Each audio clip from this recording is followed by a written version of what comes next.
Welcome, brave listener. Thank you for trusting us to curate your nightmares.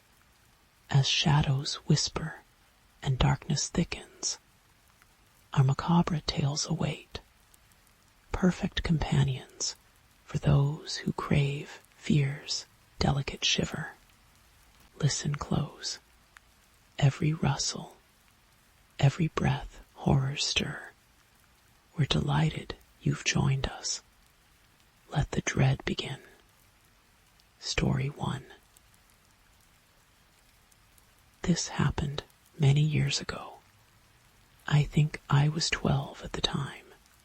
I grew up in a nice neighborhood, in an old 2-story Victorian house. We lived in the foothills of the Santa Cruz Mountains, on a corner of a quiet street. It was a cool area to grow up in. Lots of nature to explore and few fences to stop kids and their dogs from exploring it. I am the oldest of 4. But at this time, my parents didn't think I was old enough to stay at home, taking care of them by myself for a night. So they hired a babysitter to watch us. I had a huge crush on her. She was 17 and gorgeous, so I was okay with the deal. It was just a normal summer night, warm and with a bright moon. It was late, probably around 11 p.m. My brother and sisters had gone to bed. I was up reading, and the babysitter was watching TV downstairs. Me and my little brother shared a big room on the 2nd floor that looked out over the front yard. I was reading in my bed when suddenly my brother, in a frightened, tight voice, called my name. I thought he was dreaming, but then he stood bolt upright in bed and stared out the window. This obviously freaked me the beep out, so I ran over to him. My brother then pointed out what he was looking out and asked me, "Who is that man?"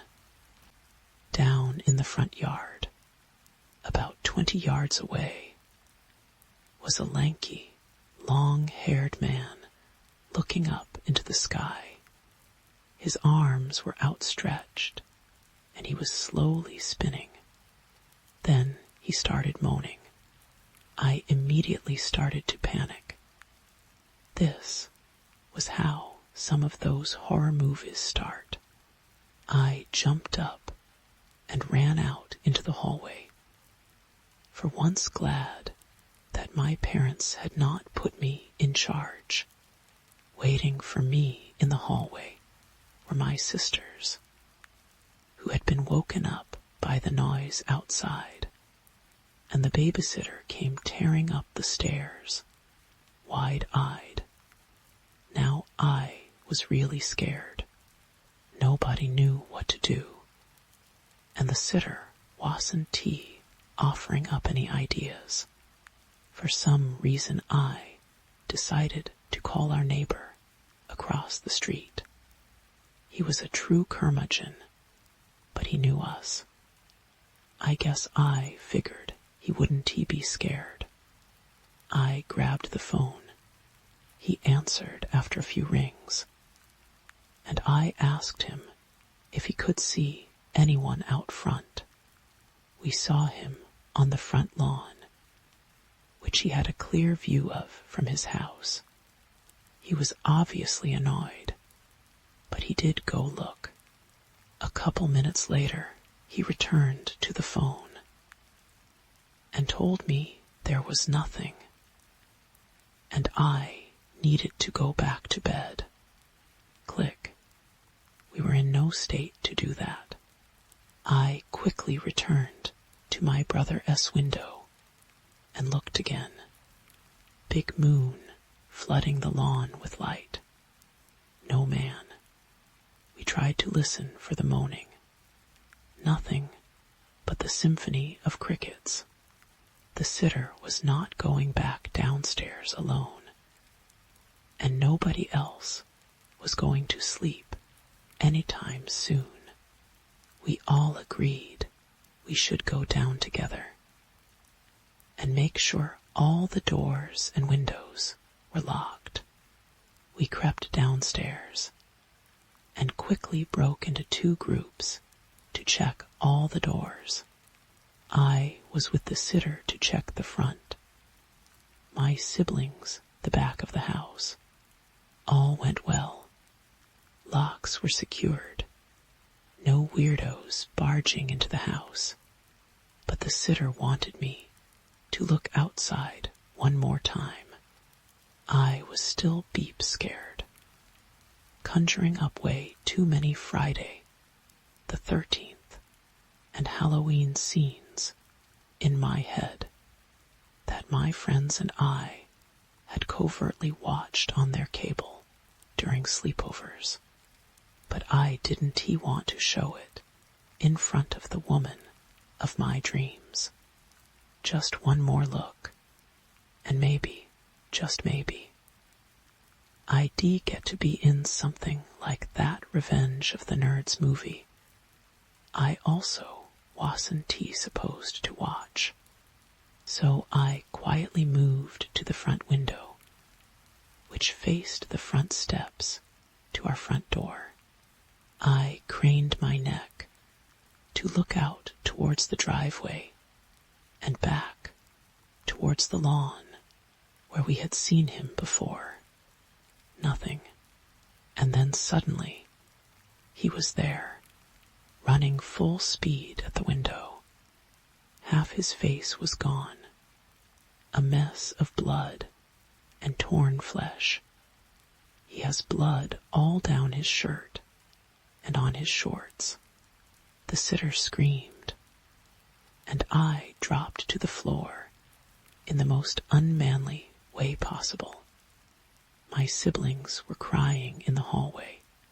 He started pounding on the front door and yelling incoherently. I remember him saying at some point to let me in, please, even though that seemed extremely polite for a mass murderer. There was no beep way I was going to acquiesce to that request. Besides, I was frozen in fear on the floor. The most I could muster in a squeaky little boy voice was, "Seer, seer, we can't help you. Please go away." At least I did something, our protector. The sitter was long gone. He pounded on the door some more, gave a disappointed and helpless final yelp, and staggered off into the night. I just laid there for a little while. After that, my siblings ran upstairs and huddled together. Soon after, 20 minutes or so, we saw lights and sirens.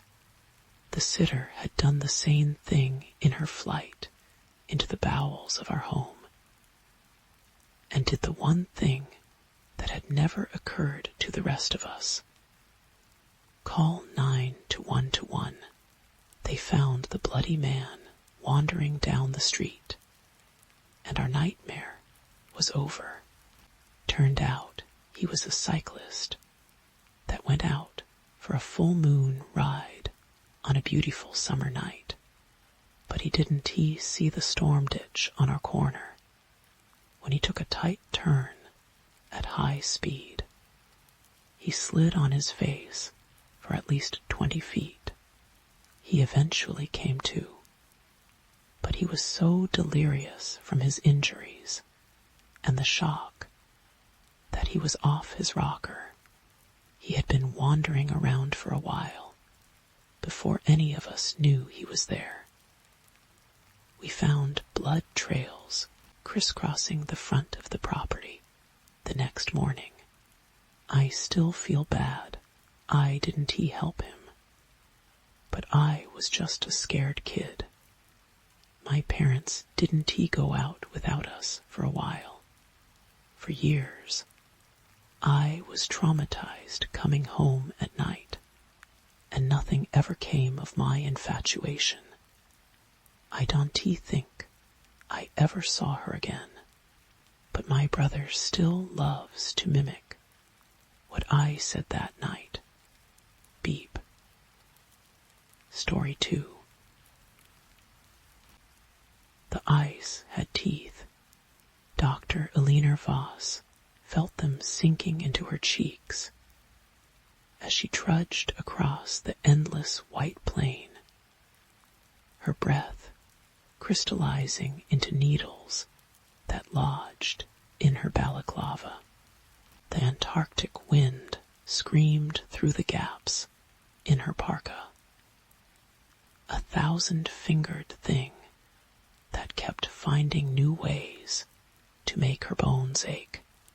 She adjusted the ice core sampler digging into her shoulder and glanced back at the research station.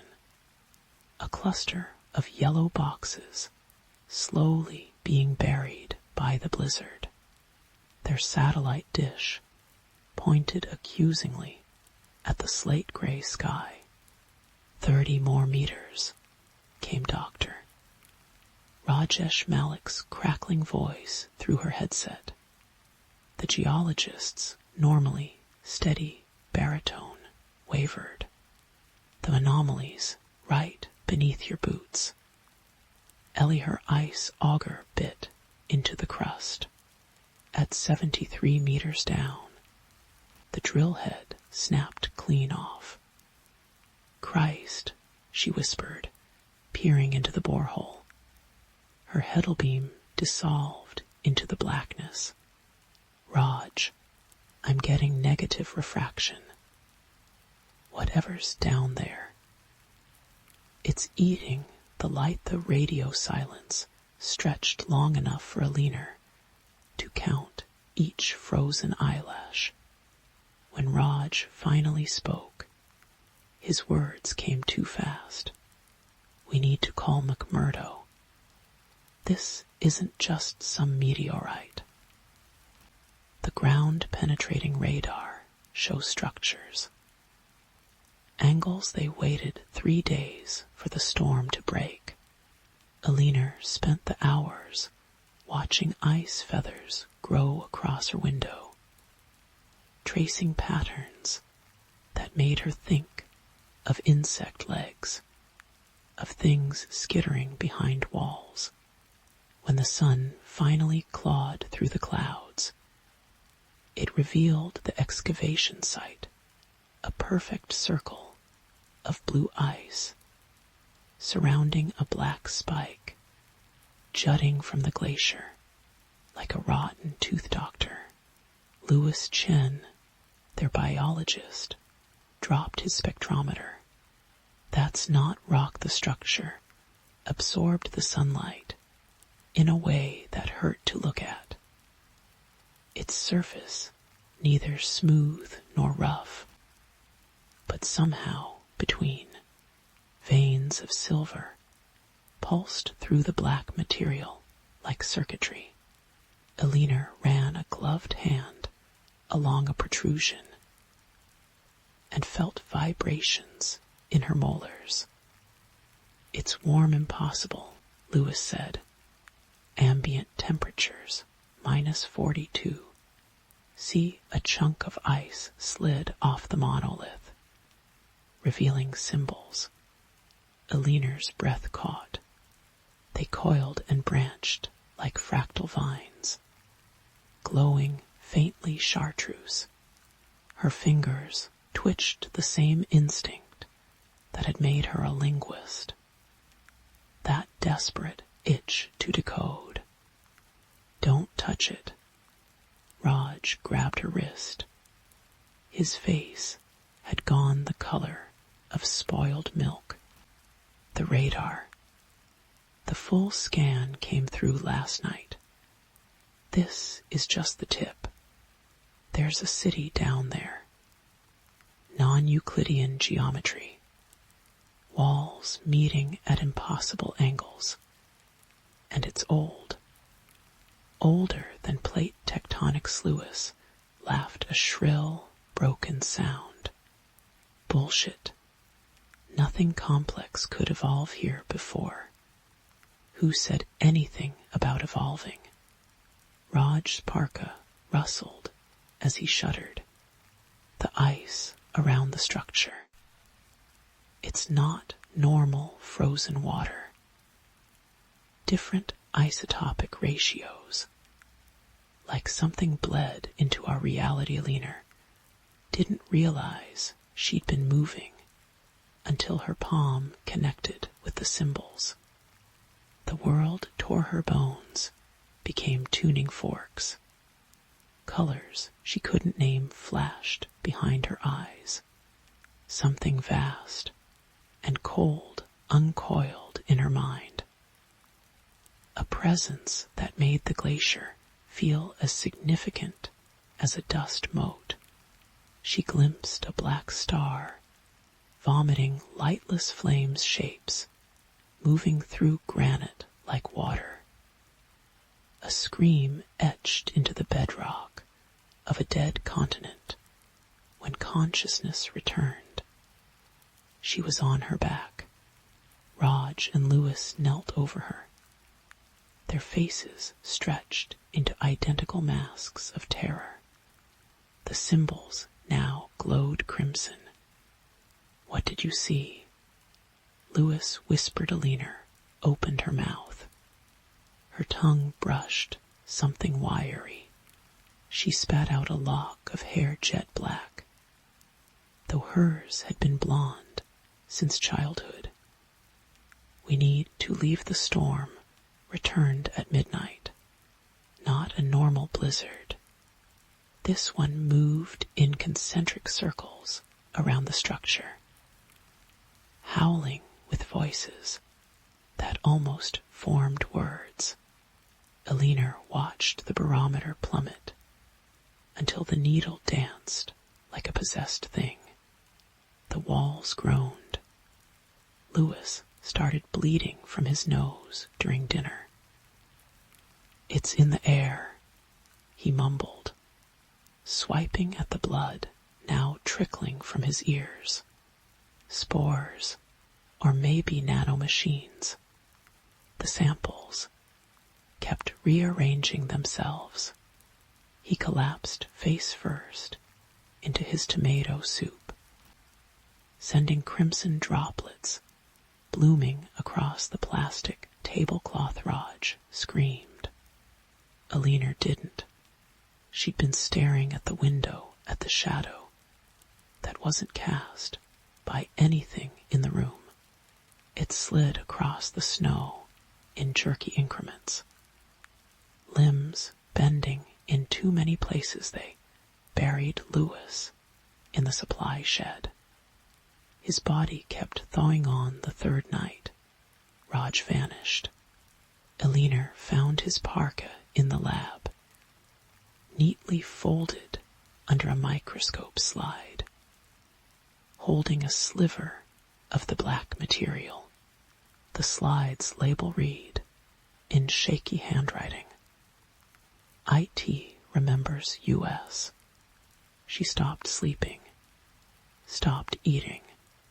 The structure hummed to her in dreams she refused to have during her increasingly rare moments of clarity. Alina transcribed the symbols onto the station walls. They squirmed under her marker, arranging themselves into warnings. Her conscious mind couldn't comprehend the shadow came inside on the fifth day. Alina watched it seep under the airlock, a stain spreading across the floor. Her breath fogged the air in short, panicked bursts.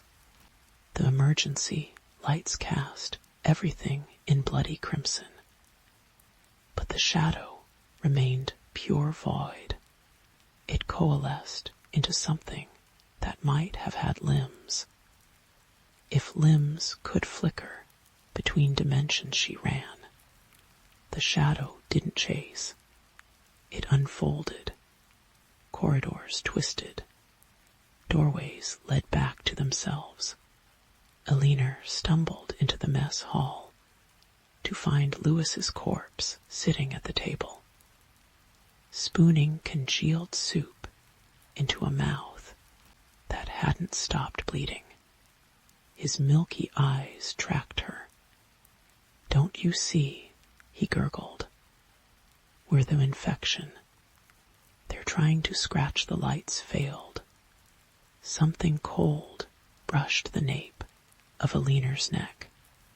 She awoke in the ice cave they dug around the structure. The black spire loomed overhead, vibrating with that same subsonic hum. The symbols now covered every surface, pulsing in time to a heartbeat she felt in her eye sockets. Before her stood Raj, or what had been Raj. His skin hung in translucent sheets, revealing constellations of silver veins beneath. His eyes were pure white. "It's beautiful," Natraj said in a chorus of overlapping voices. "The truth. We were never alone. Never alive, really. Just stains on the lens." He pointed a dripping finger at the spire. Alina turned. The structure wasn't a building. It was a wound.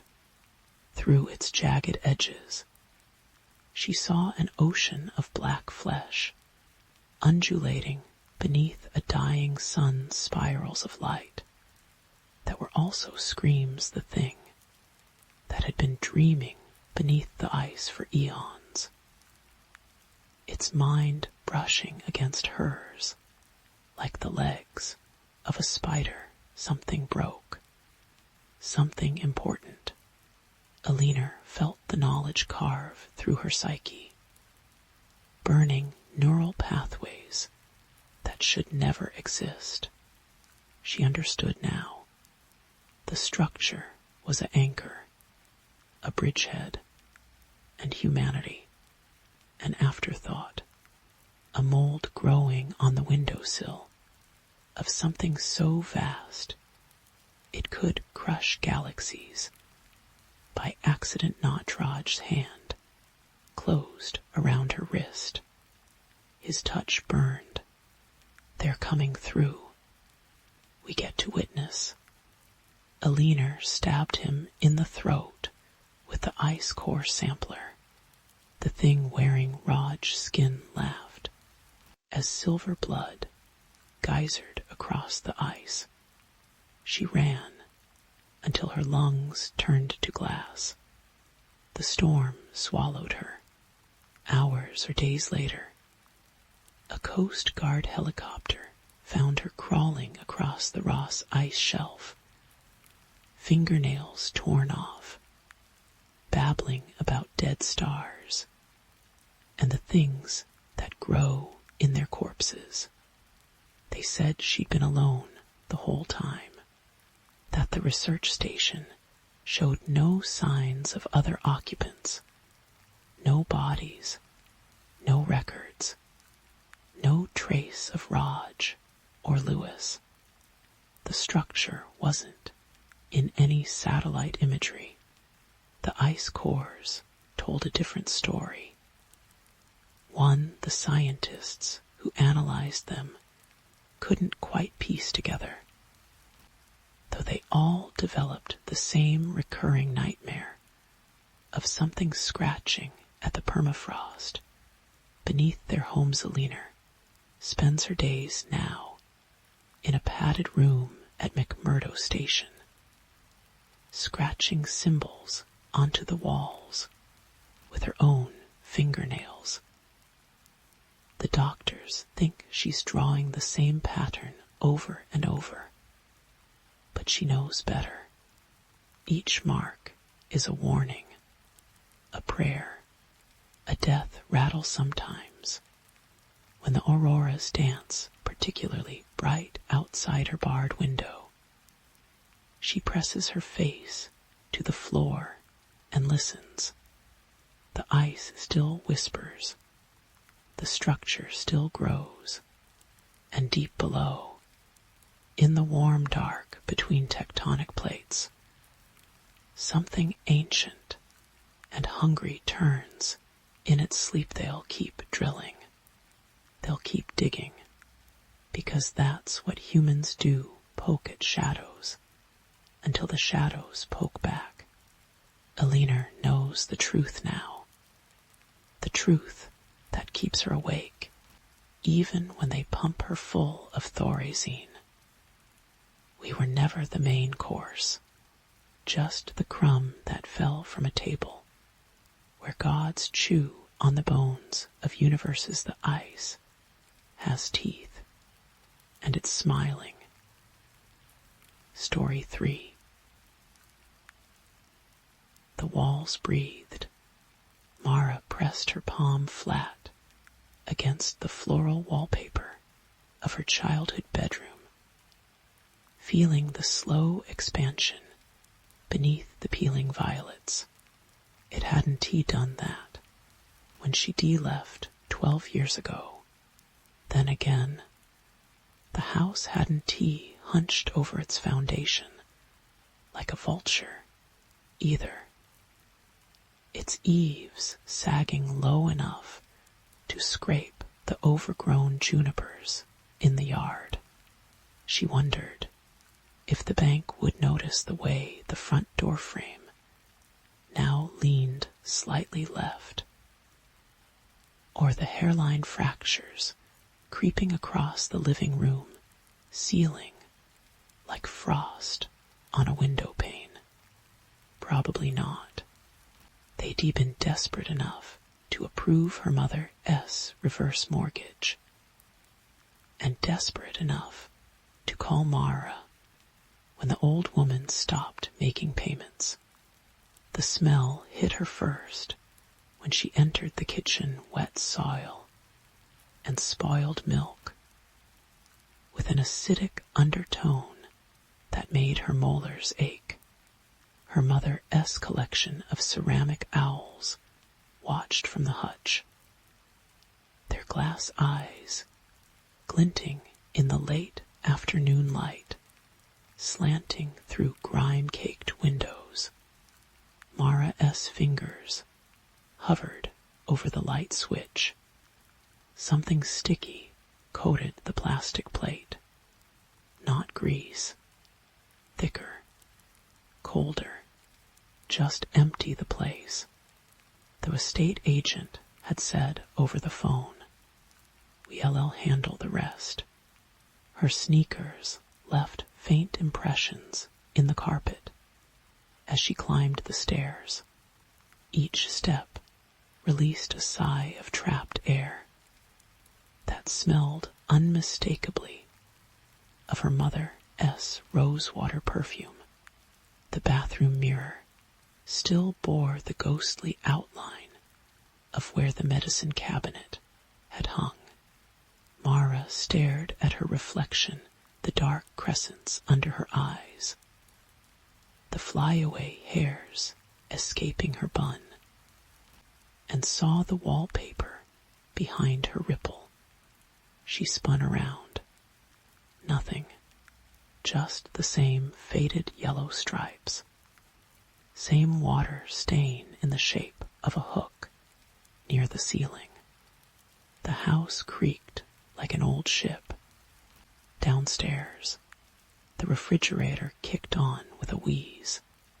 It wasn't tea until she began clearing her mother's bedroom that Mara noticed the photographs, dozens of them, crammed in the bottom drawer of the nightstand beneath a tangle of costume jewelry, Polaroids gone tacky with age, edges curled like dead leaves. The first showed the backyard at night, flash illuminating the oak tree's skeletal branches. The second, a close-up of the hallway baseboard, where something dark and fibrous sprouted between the floorboards. The third, Mara's throat closed. Her mother stared up from the photo, face gaunt and gleaming with sweat.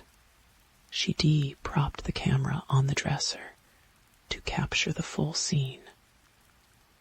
The floral nightgown rucked up to her ribs. Both hands plunged wrist deep into her own abdomen, not surgically, not neatly. Her fingers disappeared into a ragged hole just below the sternum. The edges of the wound puckered and bruise purple, but it was the expression that made Mara's knees buckle, not pain, but rapture. Lips parted in something between a smile and a silent scream. The date scrawled on the Polaroid's white border stopped her breath. October 17, 2003, 2 days before Mara's 13th birthday. The night she'd woken to find her mother standing over her bed, palms pressed to her own stomach, whispering at growing so fast. Mara had chalked it up to sleepwalking, to the Ambien prescription, to anything but the slick sound that followed her mother back down the hallway, like wet sheets being pulled through a narrow pipe. The floorboards groaned. She didn't realize she backed into the hallway until her shoulders hit the wall. The photographs fluttered from her trembling hands through the bedroom doorway. The open nightstand drawer gaped like a mouth. Something moved in her peripheral vision. The hallway stretched longer than it should have, the far end dissolving into shadows that didn't quite match the angle of the setting sun. Mara's pulse thrummed in her ears as she took a step forward, then another. The air thickened with each breath until she felt she was pushing through syrup. A sound from the master bathroom, not the drip of a faucet. This was softer, more organic. The patter of liquid hitting tile in uneven bursts. Her mother's suite door stood ajar. Mara's hand hovered over the knob. Her reflection warped in the tarnished brass. The smell from the kitchen intensified here, undercut now with the metallic tang of blood, old blood, the kind that lingers. The door swung inward before she could touch it. For one dizzying moment, Mara saw double. The real bathroom with its peach tiles and mold-speckled shower curtain, and a shadowy overlay of the same space, inverted. In the phantom version, the mirror was shattered, the medicine cabinet hanging crookedly from one hinge. Something dark and glistening coated the walls. Then it snapped back to normal. Mara gripped the doorframe. Her vision swam. The bathroom air felt alive, not hot, not cold, but aware, pressing against her skin with insectile curiosity. She focused on the shower drain. A clump of black hair clung to the grate, longer than her mother's ever was, curlier, exactly like Mara S own. The drip intensified. She looked up. A single drop of red quivered on the ceiling, directly above the toilet. It hung there, swelling, catching the fading light like a liquid jewel. Mara watched it fall. It struck the closed toilet lid with a splat. Another drop formed. Another. The rhythm quickened plink, plink, plink, until a steady stream rained down from the ceiling. Mara stumbled back as droplets struck her arms. Her face, warm as bathwater. The coppery taste flooded her mouth. When she blinked, the blood was gone. The bathroom stood dry and dusty. Afternoon sun painting the tiles, a benign gold. Mara touched her cheek. Her fingers came away clean. Night fell like a sack of stones. Mara worked by the harsh light of battery-powered lanterns she bought at the gas station. The estate agent wanted the house cleared in 3 days. She'd need to work through the night. The photographs burned in her back pocket. She tried calling her aunt, then the coroner's office, then the non-emergency police line. Each call dropped after half a ring. Her phone's signal bars remained stubbornly empty, though she paid the bill just last week. At 2:17 a.m., the furnace kicked on. Mara froze. A stack of her mother's romance novels halfway to a cardboard box. The vents hadn't worked in decades. She'd seen the corroded unit in the basement. Its pilot light dead and dust-choked, yet hot air now billowed from the floor registers, carrying the scent of burning hair. The lanterns flickered. Shadows leapt across the walls, too angular, too deliberate in their movements. Mara's breath plumed suddenly in the stifling air. She turned slowly, following the cold spot that licked at her spine. The hallway mirror showed her reflection, 3 seconds delayed. She watched herself, shoulders stiff, eyes wide, continue turning, even after her real body had stopped. The mirror Mara completed the rotation, faced the empty living room, and raised one trembling finger to her lips. SHHH. The real Mara screamed. Her reflection cocked its head, then stepped sideways into the darkness, beyond the mirror's edge. The glass went black. The furnace cut off. Silence rushed in, so complete it felt like pressure.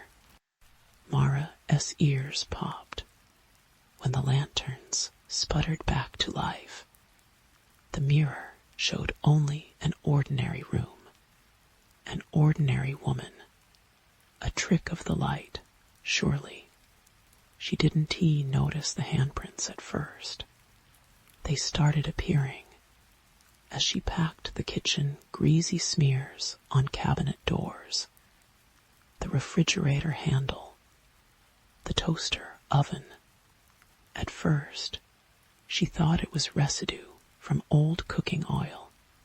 Then she caught one forming in real time.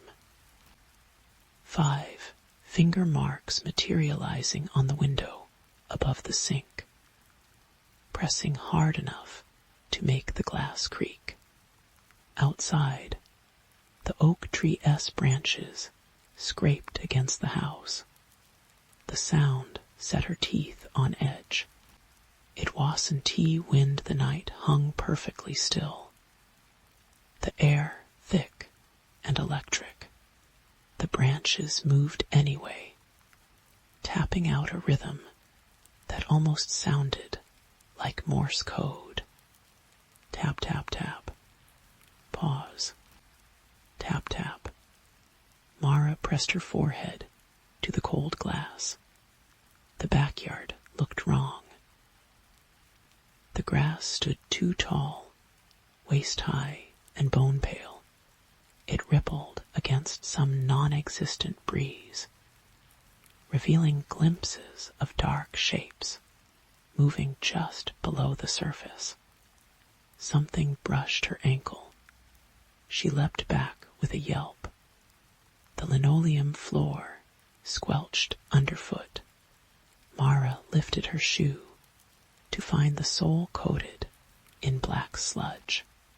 It stretched from the back door in a glistening trail that led straight to the basement stairs.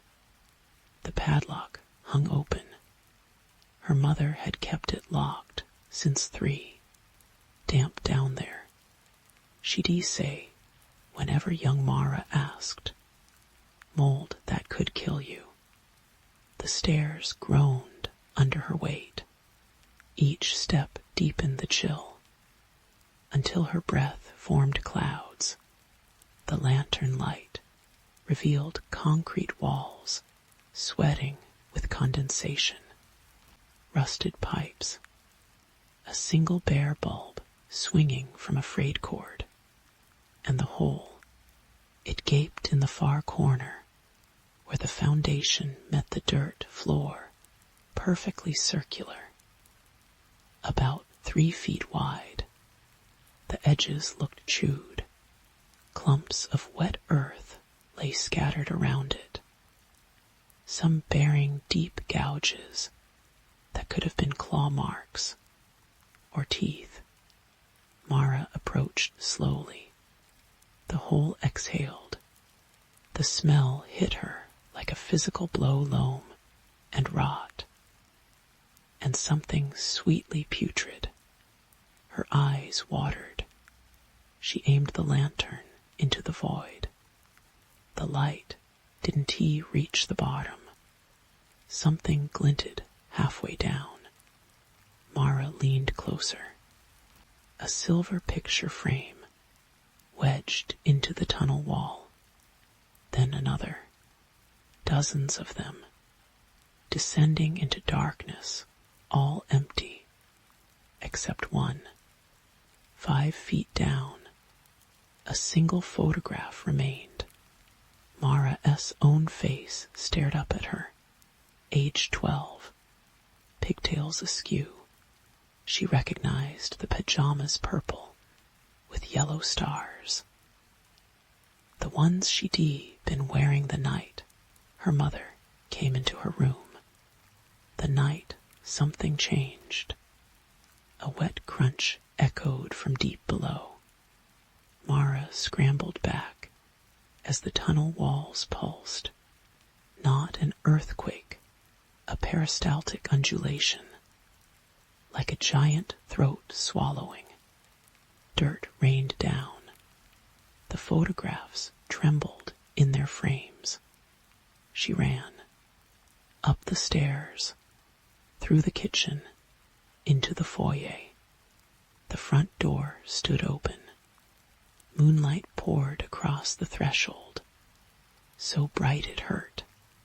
Mara stumbled toward it, toward the rental car parked in the driveway, toward the grass. It rustled around her ankles before she reached the porch steps. Pale blades coiled around her calves like tentacles, cold and sharp enough to draw blood. Mara screamed, tearing free. The night air pressed close, viscous as oil. The house waited. She felt it before turning the weight of attention. Hungry and ancient. The windows had gone black. Not dark. Black. A void so complete, it seemed to suck the moonlight from the air. The front door slammed shut. Mara's knees gave out. She crouched on the dead lawn, watching the house breathe, walls billowing in and out, roof tiles clattering like chattering teeth, the oak tree bent low, branches braiding themselves into a cage around the structure, protecting it, hiding it. Her phone buzzed. The screen cast a sickly blue glow. One new voicemail, dated October 17, 2003. Time stamp, 11:59 p.m. Mara pressed play. Sweetheart. Her mother's voice, thready and wet. I am sorry. I tried to carry it longer, but it's gotten too heavy. You'll understand soon. It's in our blood, you know. Passed down from mother to daughter. The hollowing, a wet cough, the sound of something tearing. Don T fight when it comes. Let it empty you out. It's better that way. You 1T, feel it growing behind you. The message ended. Mara stared at the house. Her house. Her inheritance. The windows shimmered, glass warping into something organic, something gilled. She understood now why her mother stopped eating those last months, why she'd taken to sleeping in the basement, why her stomach had looked so strangely distended at the funeral. The grass parted behind her. Mara turned slowly. The pale blades bowed away from the thing emerging from the tunnel. Its wet flesh glistening in the moonlight. It had her mother's face, but stretched a rubber mask worn thin. The body beneath undulated, a mass of roots and tendons and things that had never been human. Welcome home. It rasped with a voice like rusted hinges. Mara's hands flew to her abdomen. The ache she blamed on stress, on poor diet, on grief, sharpened into a twisting pain. Something shifted under her skin. The house opened its door. Story 4. This story is not a piece of fiction. It's absolutely real. Real as the trees, rivers, me, you. Perhaps that's what makes it more terrifying. Before starting the story, I want to give a bit of perspective about where I lived, my locality, and my neighbors. It all happened a long time ago, when I was just a 10-year-old kid. I lived in my mom and dad's house at the time. It was a big house, with trees surrounding it on all sides. We lived in the city, but somehow the environment felt very serene and peaceful. Unlike the noisy, crowded, and polluted scenarios you expect in a city, the locality consisted of 5 families, including us, and all the houses were adjacent to one another. So the neighbors were always at the beck and call for one another. Amongst all the neighboring families, there was one family which always stood out apparently for no particular reason. They were the professors. They were called so because almost all of them were professors. This story is about an incident which happened. Concerning them, the professors consisted of 5 members. Mr. John name changed, a reputed professor of Beep College, who was teaching for the last 45 years without ever taking a leave. He was known as a strict outside, gentle inside kind of teacher. He would give you the harshest of punishments.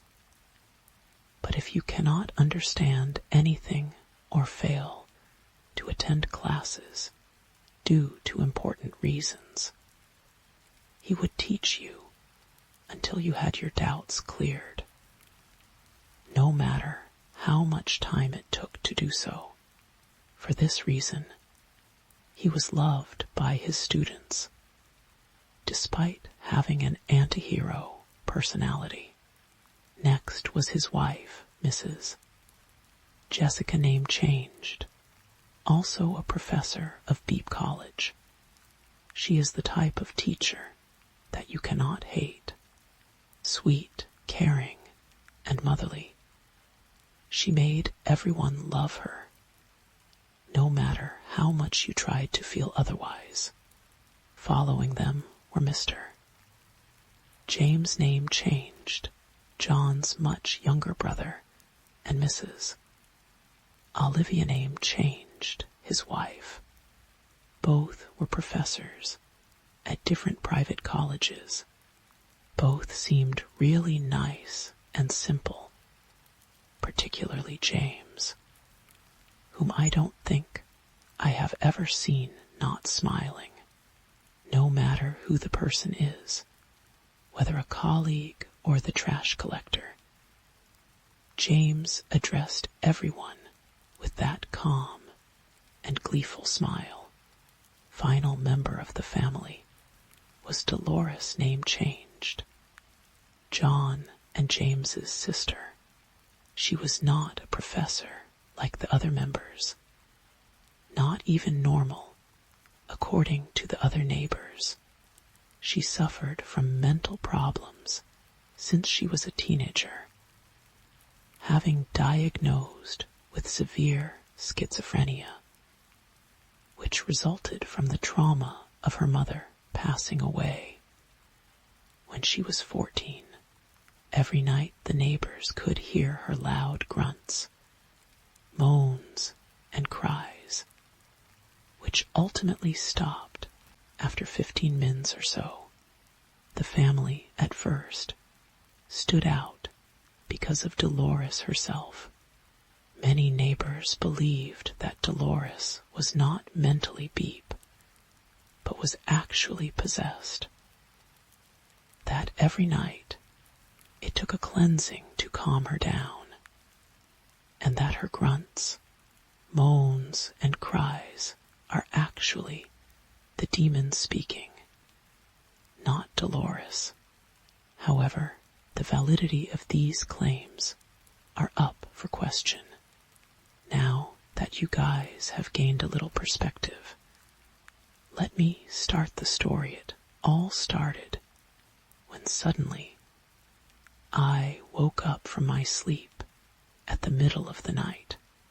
I don't remember if it was because of a nightmare or not, but I remember that I was sweating and panting heavily.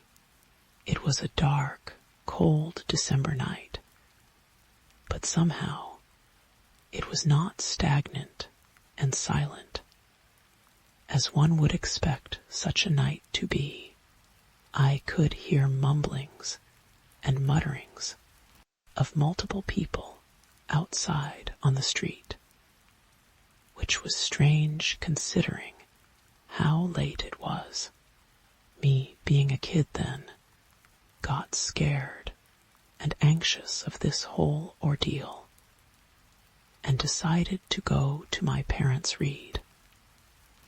run frantically, and tell them about this entire situation, but much to my surprise, they were nowhere to be found. Scared, tensed, and thinking about terrible outcomes, I began crying loudly and running all throughout the house, looking for my missing parents, when I, by chance, found out that the main door was not locked. Gathering all my leftover strength, I went out the door to see a small gathering of people, about 10 to 20 people on the street, closed in like a huddle, all of them whispering among one another. At the back of this gathering were my mom and dad. They were trying to get in front of the crowd to get a better view of something. As soon as I figured out that they were my parents, I ran towards them and hugged my father from behind, tears still running down my cheeks. My father, though shocked at first, seeing me cry, consoled me, wiped my tears, and put me atop his shoulders. My favorite ride. It was then, when I saw what all the ruckus was about. It was dark, but I could clearly figure out a man lying face up, with his eyes closed. I was a kid, so it was pretty weird for me seeing a man sleeping on the middle of the road. So I asked my father, why was this man lying on the middle of the street? He didn't reply, but told us that we all should return back to the house and go to sleep, as it was pretty late. As we were about to head back, we were stopped in our tracks by what is the most terrifying scream I had ever heard. A scream that gave me nightmares for a week after that incident. I was pretty afraid and confused by that time as to what was happening then. I saw many people head inside the house, as did my parents, after telling me to stay there and wait for them. But as a curious boy who never listens to anyone, it was a difficult order to comply to, and I secretly followed them inside the house. The house itself was not that big, being a 2-story house, but I saw everyone heading for the roof, the source of the screams. The roof had a small cuckoo house from where smoke was coming out, along with the screams. The neighbors broke down the door, as it was locked from inside, and as it opened, I saw what I can describe as stuff of nightmares. Inside the house was a woman of around 50 years of age, on fire, with her lower body burnt so badly that there was no flesh remaining. Her muscles were being burned to expose the bones within. Her face, in utter anguish and pain, those expressions I can never forget. She ran around the house frantically, as if to escape the wrath of the fire that was burning her alive. I saw muscles fall off her body as she was running, like a well-cooked piece of chicken that melts in your mouth. I couldn't take it any more and ran from there as fast as I could. I felt like vomiting. That smell of burnt flesh lingering on my nose making me nauseous. So I ran straight inside my house and into my room, not even waiting for my parents. I couldn't sleep well for the remainder of the night. The screams and her face, working as nightmares and disturbing my deep sleep incessantly. The next day, I expected my parents to be serious and gloomy, cause of what happened the night before. But they were behaving normally, even to the point of behaving too good, perhaps to make me forget about what happened last night and lighten the mood. And it worked. I forgot everything in a couple of weeks. It was after many years, when I was an adult, that my parents told me the entire story. That night, Mr. John committed suicide. He jumped from the roof of his house and ended his life. But his suicide was in no way normal. Firstly, he was found facing upwards on the ground. It was a pretty strange position to be in when you are committing suicide. Mostly, those who die of suicide are found face down on the ground. Secondly, there was little to no amounts of blood flowing from his body. How is it possible to have such low amounts of blood from a fall which killed you? Which brings me to the third point. As I mentioned before, the house was 2-storied. Jumping from its roof can break bones, but it's not so high that you can die from impact. So how can it be, Mr. John? These questions were never answered.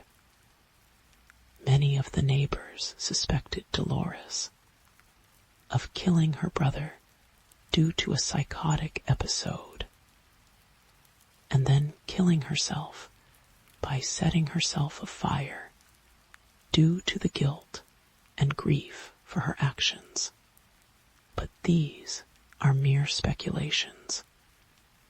At present, the professors still live in that house, and grunts and moans are still heard at night. The only difference is that it's now Jessica who makes these noises, apparently. Having gone mad from the grief of losing her husband, all things aside, I cannot help but exclaim how similar these noises are to that made by Dolores when she was alive. Story 5. Part I, Final and X200B in school. We had learned about the 5 stages of grief. The stages come into effect whenever a person experiences something unpleasant. This can mean a variety of things, from losing a loved one or going through a traumatic experience.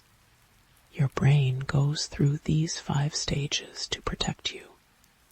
To help you cope, the first is shock and denial. People usually experience numbness, both physically and emotionally. It's typical for people in this stage to ask repeated questions, more often questions that they already know the answer to, but that their brain refuses to believe. I was no exception. The dark-haired boy was still speaking, although his words landed on deaf ears, for the person he was trying to talk to was currently going through the first stage of grief. "Why, your name is Avery," I interrupted, my voice quiet, but cutting as I pushed myself up into a sitting position. Feeling uncomfortable laying on my back, the boy looked at me, exasperated and annoyed, as he realized that this was the only piece of information I gleaned from his words. "Yes, my name is Avery. Did you get any of what I just said?" he asked as his eyebrows furrowed.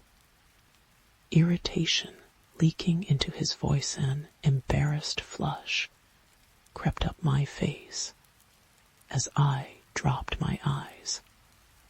Some of it," I mumbled, my face so hot that I was sure that he could feel the heat radiating off of me. I could hear the small sigh that he made, followed by rustling. I took a chance and looked up, where I saw Avery rustling around in a black bag for something. "Look, I know this is confusing. I'll explain everything later, but right now, there's no time. We've already made too much noise," he said hurriedly, with another paranoid glance over his shoulder looking back. He finally removed 2 things from his bag. "You're going to need this. Put it on," he said, tossing one to me. I caught it, turning it over in my hands as confusion etched onto my face. It looked like a mask, but with no holes for the eyes or mouth, or a strap at the back. It was stark black and weirdly smooth, made of a material I didn't recognize. "What is thy?" I started to ask, but his voice cut me off. "Do you trust me?" he said suddenly, his dark blue eyes pressing into mine. I swallowed. Thoughts raced across my mind as I tried to sort through them. There was no time for logic, not now. My dad had always told me to be logical and think with my head instead of my heart. I was trying so hard to listen to my head, but my heart was louder. "Yes," I said quietly, so softly that I thought he wouldn't hear me. But the relieved expression that washed over his face told me that he did. "Then please, put the beep thing on.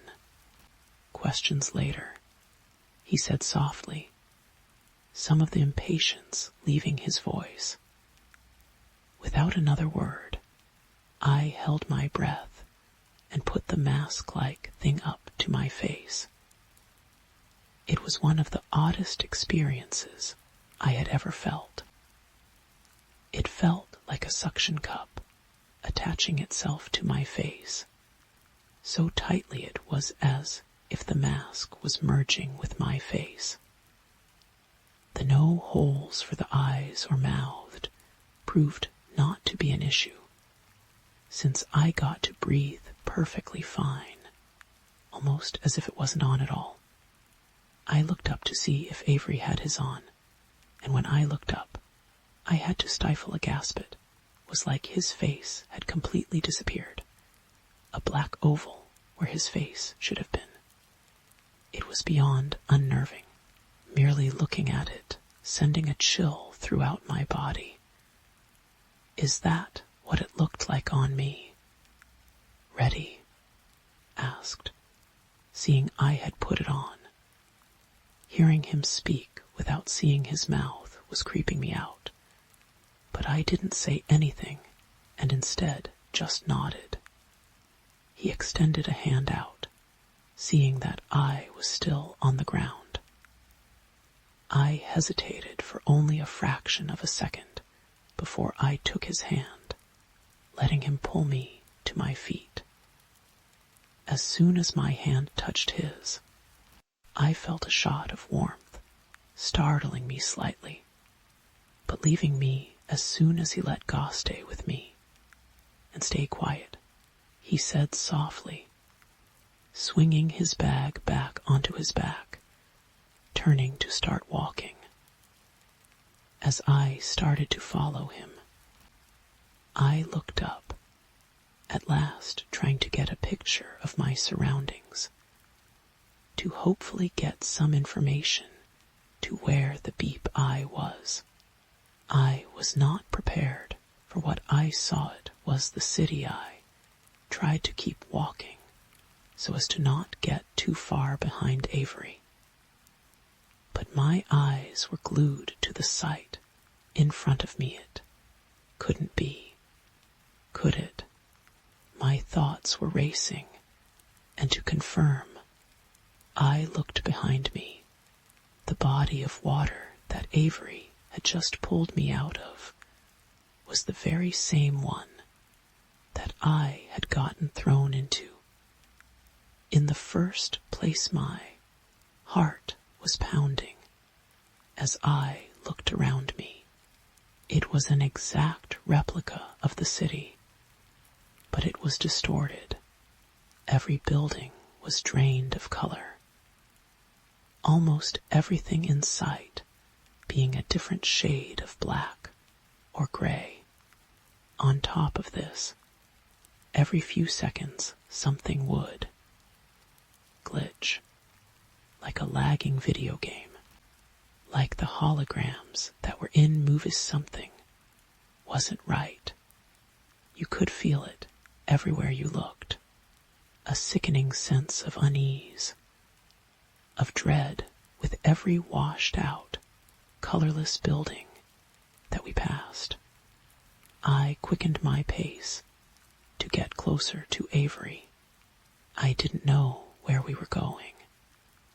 Since we were going into the west part of the city, which I wasn't too familiar with, all my life I had everything I needed fairly close to where I lived.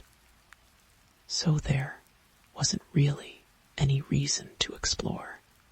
I know that Avery told me to not ask questions, but I wanted to know where we were going.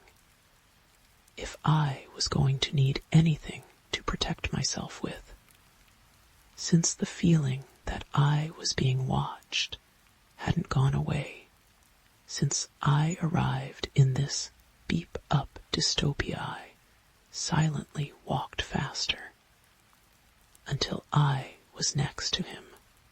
Maybe it was the fact that I had my slip on my mind. But as I got closer, I could feel my heart start thumping uncomfortably against my chest. Avery, I asked softly, trying to keep my voice low. He glanced at me, and I cringed as I remembered that we still had the black masks on. Yeah, he replied, matching my quiet voice. I know you said not to ask questions, but where are we going? I asked. He glanced around before lowering his head to speak. My place, where I lived before I came here. I've been using it as sort of a safe house. We don't have to keep our voices down there, and I can explain everything, he said quickly and quietly just as he finished speaking.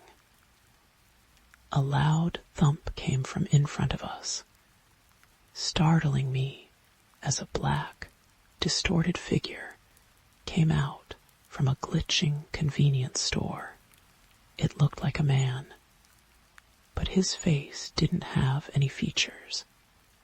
His face looking oddly like the black ovals that our faces now resembled because of the masks.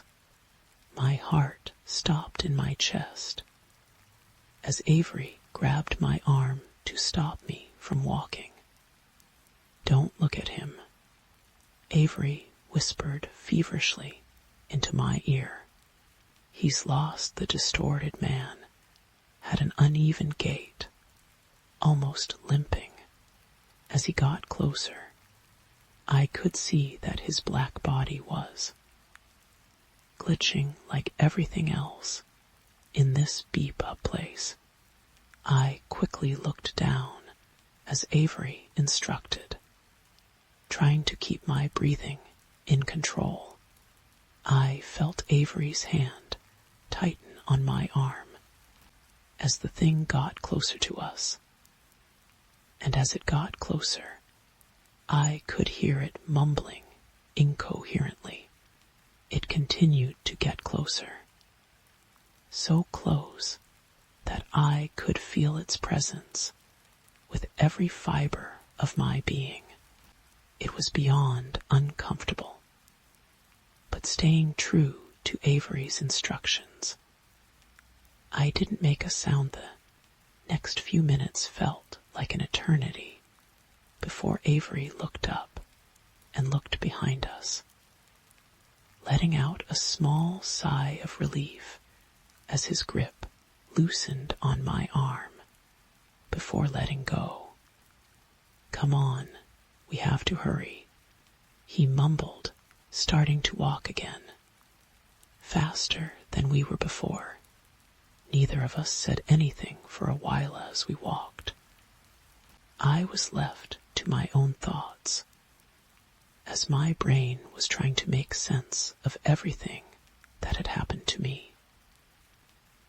I thought about my family, an internal ache spreading through me as I tried to imagine what they would be feeling when I didn't come home. I stewed on this for a while before the surge of anger washed through me. This wasn't even my fault. Beep Joseph was the one who thought I needed to live a little more, who decided it would be a grand idea to chuck me into the river. Beep Joseph. I forgot to mention that the second and third stages of grief are pain and anger. With all of these thoughts running around through my head, there was still one that I had refused to acknowledge. Getting a person of the same gender on your slip wasn't unheard of, and actually happened pretty often. I just never thought I would be one of those people. I suppose having matchmakers made us blind. With the promise of a soulmate, you never really had to think or worry about your sexuality or relationships. You knew that someone else was out there figuring it out for you. It was uncomfortable to think about how people you've never even met know more about your own sexuality before you even do, before you even had a chance to figure it out. I actually shook my head, trying to chase away these thoughts. It was ridiculous. I would know if I liked guys, right? I didn't have time to dive deeper into these thoughts. "We're here," a soft voice said, bringing me away from my thoughts. I looked up at where we were. It was one of those houses that was small and cramped, on a street where it seemed like the builders were trying to find out how many houses they could fit onto it. It looked fairly normal, and I expect it would have looked better if it had. You know, color. Avery opened the door, beckoning me inside quickly, shutting the door behind us, I looked around, finding a surprisingly neat interior, with bookshelves and couches like any normal house would. Looking around, I was relieved to notice that nothing in here was glitching around like outside. Even if it was still colorless, the only odd thing was that there was an empty space in the middle of the living room, like someone had taken away the table, but left the couches. It's not the nicest, but it's home, Avery said, to which I turned to look at him. Before I could reply, he put a hand to his face, starting to peel his mask off from the bottom. We can take these off, but keep yours close by, he said, peeling his own off and setting it on the closest couch. I put my own hand to my face, fleetingly wondering if mine would come off, since it felt like it wasn't even there anymore. To my great relief, I was able to feel it and copied what Avery had done, peeling it off from the bottom, which came off with surprising ease. I set it down on the table next to me, working up the courage to speak. I had opened my mouth to speak when Avery broke the silence first. So, I guess you have a few questions, he said with a small sigh, still standing. I said nothing, instead nodding and gingerly sitting on the edge of the couch next to me. I don't even know where to start, he mumbled to himself, eyebrows knitting together as he started to pace. Courage bubbled up, making its way to my throat. How did you end up here? I asked, making him look up, his face relaxing, as if he was relieved to have somewhere solid to start his explanation. Well, I broke a rule, he said with a sigh. I said nothing, fully prepared to not speak until he was done. The thirst for information, for an explanation, was too great. Luckily for me, Avery picked up on it, and he continued. It was the TV rule, the one where we can't watch on the 14th of every month. I was such an idiot, he said, shaking his head as he resumed his pacing. I got pulled through. It happened so fast. I was sitting on that couch, actually. He gestured to the one I was sitting on with a tight smile. I turned it on, and it was just static. I realized then what I had done. Before I could fix my mistake, something was coming out of it, something solid. It grabbed my shirt and pulled me through into the TV, where I landed here. I thought nothing had happened since I was still in my house, until I realized that I wasn't, he said, his voice starting to get heavy.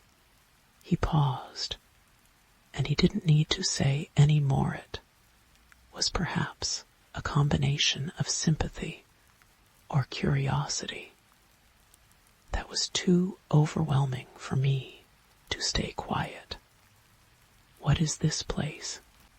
I asked quietly. Avery gave out a small sigh, coming around to sit on a chair opposite to where I was sitting. I don't know what to call it, As you saw, it's an exact replica of where we lived. I've explored, and every detail is exactly as it is in the real world, but with obvious differences, he said before meeting my eyes. He seemed to know what question I wanted to ask next. Ever wonder why we didn't have jails? He asked softly. He didn't wait for my answer. I call them the lost ones. The people that get thrown in here, they lose themselves after a while.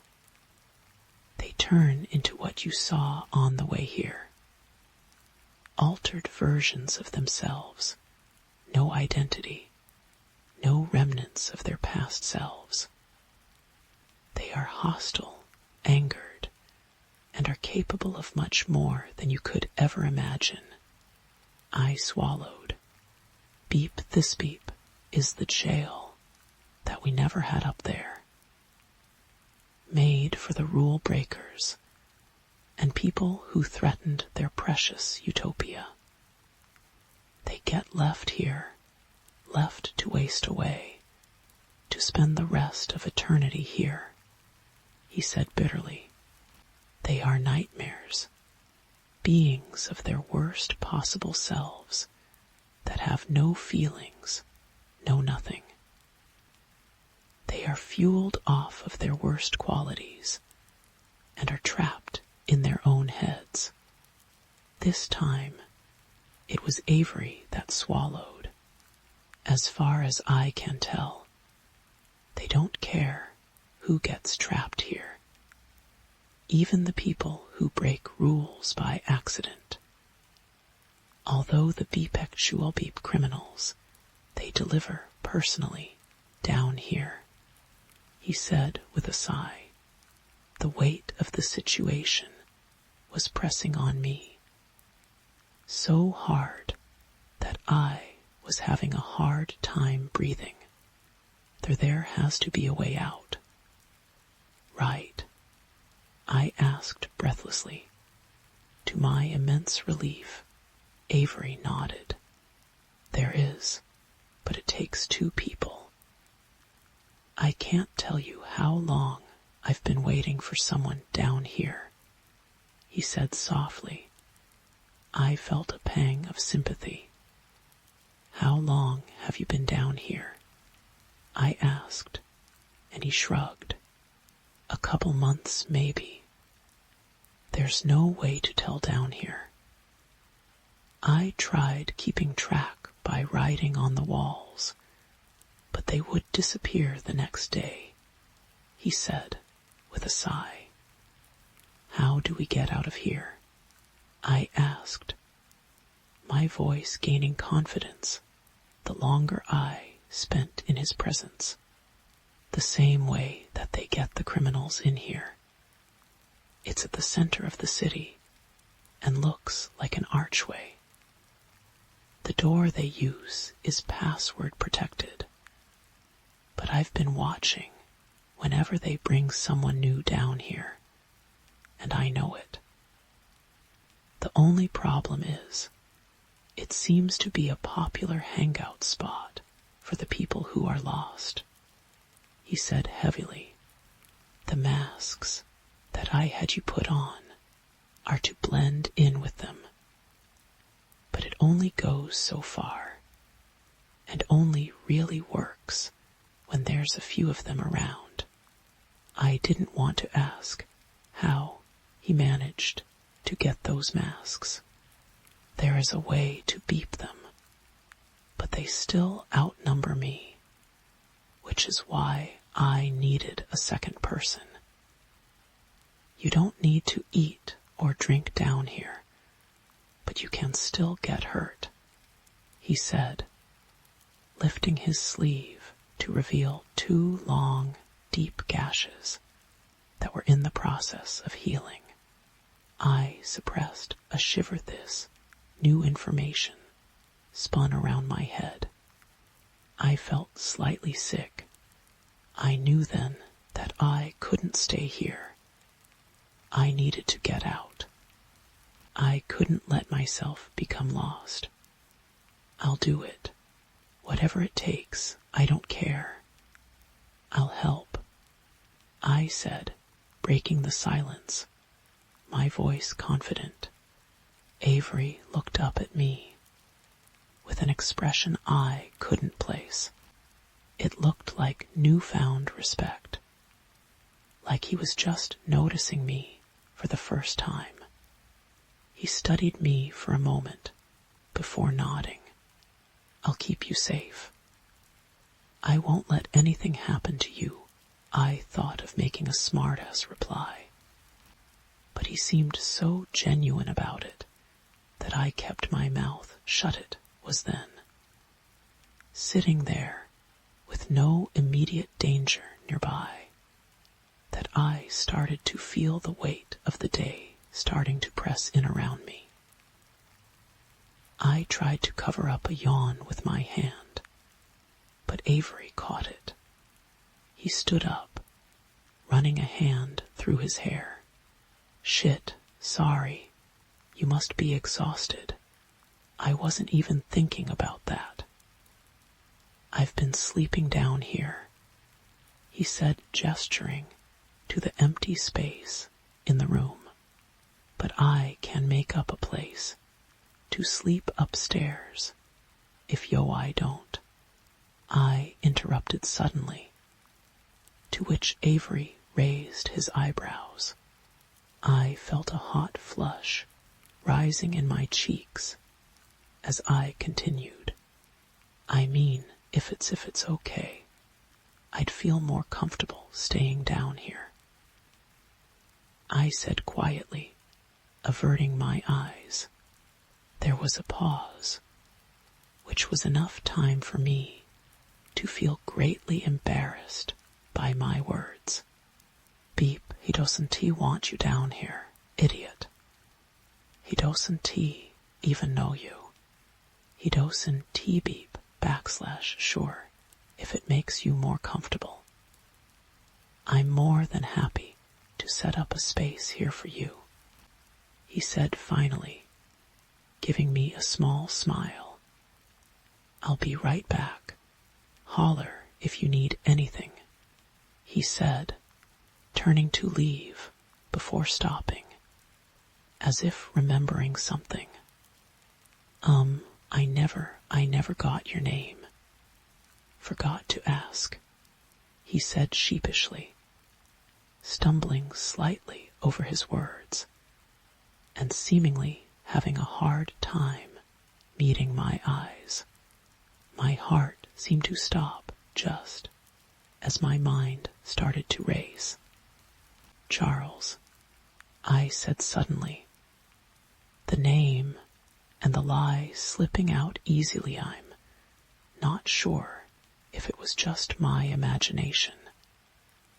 But did Avery look slightly crestfallen? It must have been, because the next second the look disappeared, and he gave me another small smile. Pleasure to meet you. Charles, as soon as he left the room, I slumped down on the couch, putting my head in my hands. Why had I lied? I knew the answer. It was really just a matter of wanting to answer it. I could say that it was because I didn't trust Avery. But that wasn't the truth.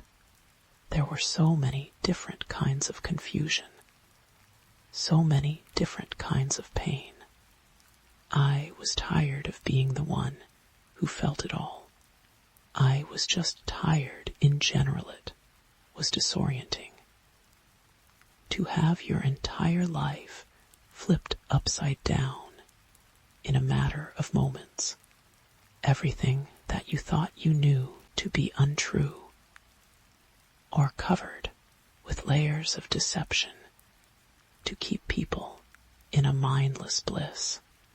I supposed that even though people could feel certainty, it was an emotion, not a fact. My thoughts kept me busy until Avery came back. Arms laden with blankets and pillows, he set them down in the empty space, starting to arrange them. "Do you need help?" I asked, wanting to feel at least a little useful. He shook his head as he straightened up. "I'm just about done. Is this enough? I can get more stuff if you want," he said, looking up at me, the genuine interest and caring in his eyes startling me. I shook my head, giving a tight smile. "It's great, really. Thank you," I said, crossing over to where it was. It looked like 2 bedspreads, placed slightly far apart, but still within the empty space. I chose the one on the right. I have to get some stuff ready for tomorrow, but I'll just be in the next room. I'll come to sleep in a while. Just give me a call if you need anything, all right?" he said, and I nodded. Exhaustion was quickly catching up to me, and I tried to get myself comfortable on the spread of blankets and pillows. Just as Avery was about to leave the room, I spoke. I don't usually do it, but if I start snoring, I give you complete permission to smack me. I said this quietly, but based on the way he stopped and turned back around, I knew Avery had heard me. "Noted," he said, but there was something different about his voice.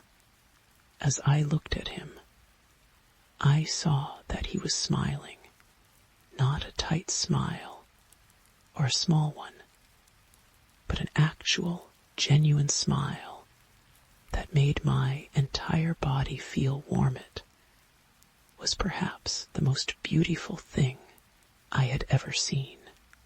I had never been a lucid dreamer. I'd heard about it, and even studied it a bit at school, so I knew how to recognize it.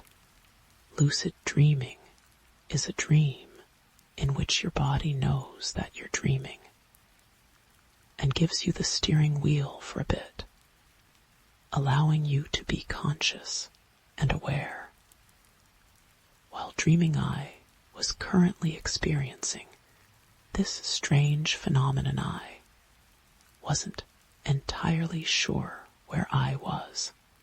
I knew I was dreaming, however, since I was fairly confident that in order to be walking, you had to be walking on something solid. I appeared to be walking on water. Looking around, everything was black. It looked like I was standing on a lake, but the water stretched on as far as I could see. The water rippled underneath my feet with every step I took, and looking down, I couldn't see the bottom of whatever kind of water I was standing on. Just more darkness. I wasn't sure how long I stood there until I saw a figure in the distance. I squinted, waiting for it to come closer. When it got closer, however, my body seized with panic. It was the man from the convenience store, the one without a face, the one that Avery said was lost. I turned to run, but I couldn't. Dread and fear was washing over me as I desperately tried to get my feet to move. The man was getting closer. My feet seemed glued to the surface. The screams I meant to yell died in my throat. as I saw the man, now only a few feet from me, as my screams were silenced by the paralyzing fear that rendered me immobile, instead of the muttering I had heard from him earlier. He was eerily silent. The only sound I could hear was my own heartbeat, hammering against my chest. Suddenly, the man's face started to change instead. Of a black oval, white lines started too from near the bottom. And after a few moments, I realized that it was making a manic, demented smile. It came closer, its unnaturally long fingers closing on my shirt, and pulling me closer. Its other hand drew back, transforming into something that I couldn't name, I couldn't place, but looked very, very sharp. I only had a second to look at it before it plunged into my stomach, letting loose pain that I had never felt in my life. Among the screams and yells I had been holding in my throat, it felt as if every fiber of my being, every atom, was being ripped apart. My eyes were wide with shock as the smile remained on the man's face. I couldn't talk. I couldn't breathe. Looking down, I saw a bloom of red starting to quickly spread throughout my shirt, so much more vibrant in contrast to the blank, colorless surroundings. I woke up, gasping and shaking, a hand clutching my stomach as if the pain was real. It felt so real. I felt arms close around me a moment later, pulling me against something hard, a chest. Avery's arms, Avery's chest, holding me, keeping me safe. I heard his voice, soft in my ear. "You're okay. You're okay," he mumbled, holding me tighter. Every emotion I had been holding in since I got into this damned place, I let loose. Dry sobs racked my body as a flurry of fear, pain, and confusion, along with others, flooded me. I saw him," I said quietly, tears streaming down my face.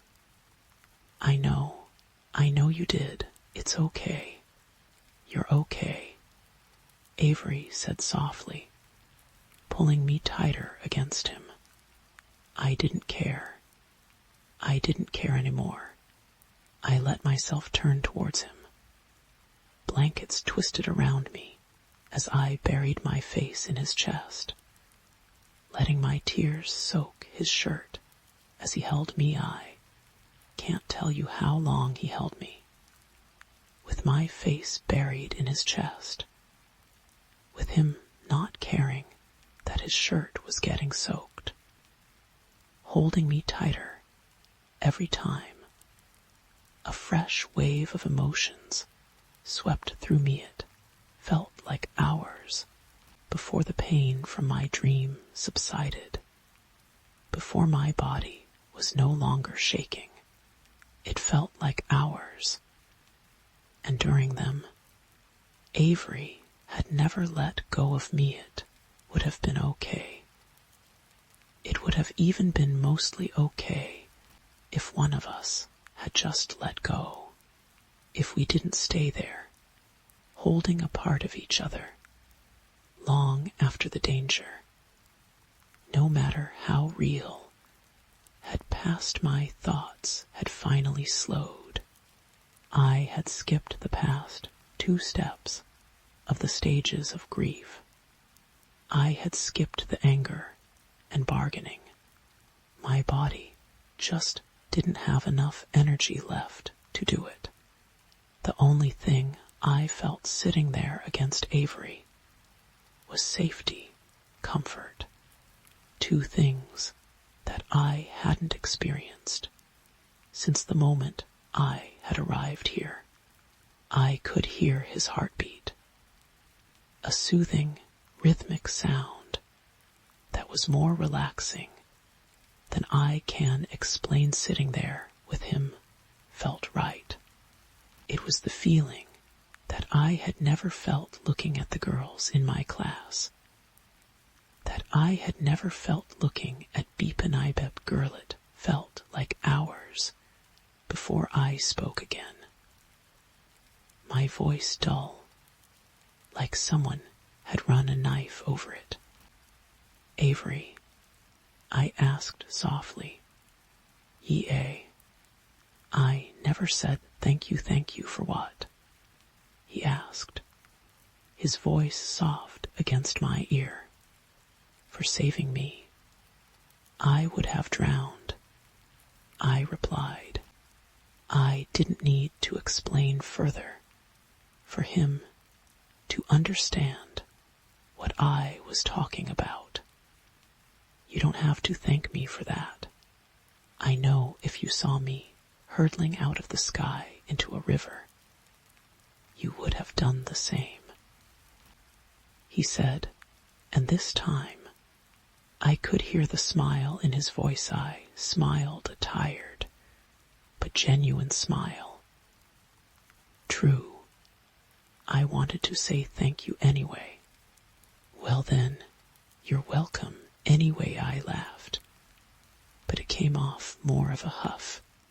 There really should be a word for a laugh that ends as soon as it starts. I didn't want to leave the position that we were in, but I wanted to spend more time with Avery somewhere where we weren't in danger of becoming lost, or stabbed. Avery, I asked again. Yes, I want to go home, I said quietly. There was a pause. Let's go home. Then what I assumed was the next few days were spent going over the plan. Or what I assumed was a few days, since no time cycle, Avery drew up the city center, and where the lost one congregated the most heavily, he gave and showed me how to use the weapons that could beep them. These are the weapons that I found near the door. The people that come down here have a stash. This is an ontological gun, he said, handing me what looked like a regular handgun. He explained before I could ask. I know it looks like a regular gun, because it is. The only difference is how you think about it. I don't need to tell you that this place is weird, and that regular, logical rules don't apply. If you shoot this at them, they simply cease to exist. They go away, but only if you believe it to be true. At my confused expression, he tried again. It sounds really, really beep, but it works. If you believe a beep, that you can make them cease to exist by shooting this at them, it'll work. His navy eyes pressed into mine, silently pleading for me to trust him. I did, nodding. I took it from him. I didn't know how the beep this was supposed to work, but I trusted him. Something had happened after my dream. After we had stayed interlocked for who knows how long, something unspoken. He no longer felt like a stranger, or just a person who shared the same name that was on my slip. It felt like I had known him my whole life. Along with planning and preparing, Avery had opened up greatly, letting me see more into his life, both past and present. It was comforting, knowing that we were both more comfortable conversing with each other, often teasing and cracking jokes, something that seemed impossible while we were stuck in this beep hole. I let myself notice things about him, how his mouth twisted to the side when he was deciding to laugh at something, how, when he smiled, you could see that he had dimples, or when he was thinking about something, he tapped his fingers lightly against a surface. Being around him just filled me with such beep warmth beep that it made it harder when I tried to work out how I was going to tell him that I lied about my name. I tried not to think about it the night before we were going to put our plan in action. Neither of us could sleep. At first, it was disorienting going to sleep without any sleep/wake cycle. But I got used to it, just going to bed whenever I felt tired. I lay next to Avery, who I could tell wasn't asleep either. "Avery Charles," he replied, to which I internally cringed. "Are you nervous?" I asked quietly. There was a pause. "A bit. Do you want to push it another day to go over it again?" he said finally, to which I shook my head, sitting up slightly to look at him. No, I just would feel a bit more comfortable if I knew how the guns worked, I said, a small smile tugging on my lips. Avery rolled his eyes. "If you had played Destiny, I wouldn't have to explain. It's pure theory, and I don't know how they developed it, but it beepworks Paul, right, nerd?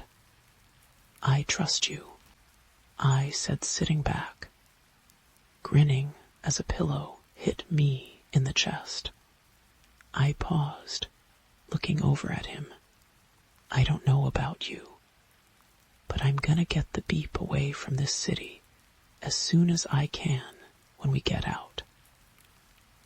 I've had enough of this nonsense for a lifetime," I said, watching as Avery propped himself up on his elbows. "Me too. I'll keep in touch with my parents and everything, but it's been ruined. The image I had of the place I grew up in has just been completely ruined. I don't think I can stay here and be happy," he said, and I nodded. "At least we got our slips first," I joked, but to my surprise, Avery blushed, looking down at the ground I dunno. I think it's a bit of beep. I used to think it was real, but now. I mean," he said, tripping over his words, still avoiding my eyes. "They can't control chemistry. They can't control you feel safe and comfortable around," he said, his voice getting quieter. It was so out of character that I couldn't find my own voice to speak.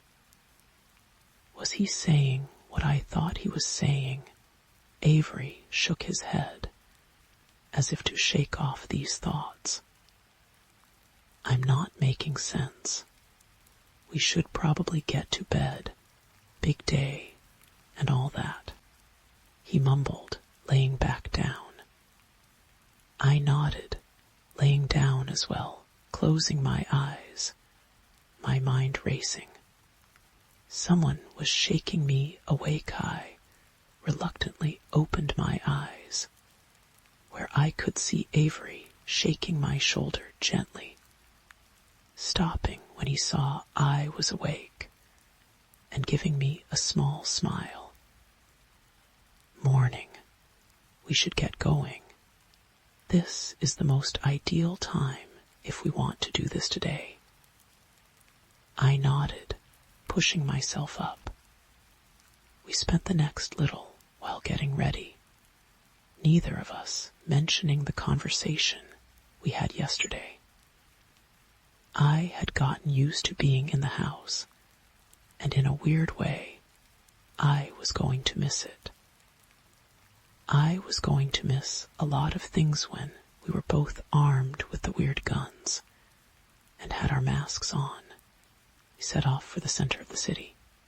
It was time to get the beep out of here. We avoided entire streets whenever we saw a lost one, not wanting to create any unnecessary attention.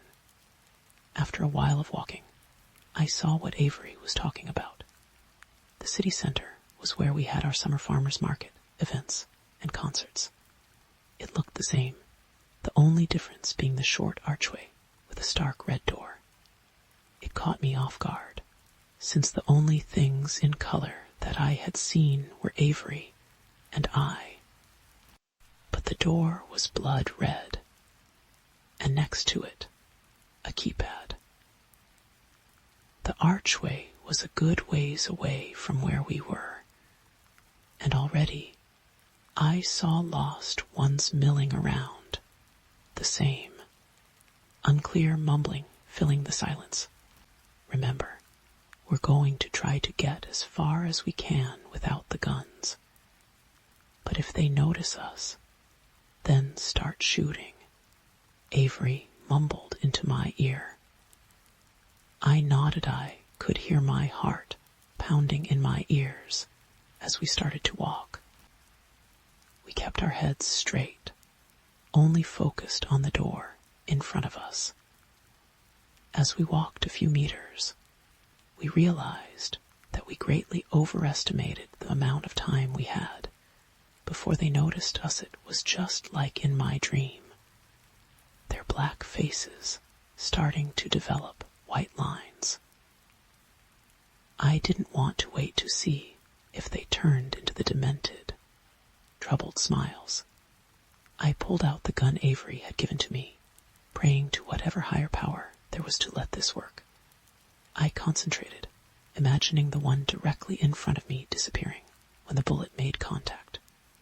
It was advancing, and I could already hear the loud cracks of Avery's gun behind me. It was running now, full speed at me, its mumbling getting louder.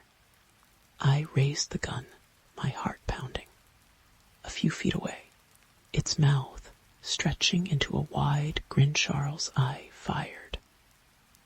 My eyes closing for a split second, I braced myself for the pain I knew was coming. But none came. Opening my eyes, there was nothing but a scattering of dust at my feet. Relief flooded through me as I could have laughed. It worked. It worked. It beep were Kedbeep looking around.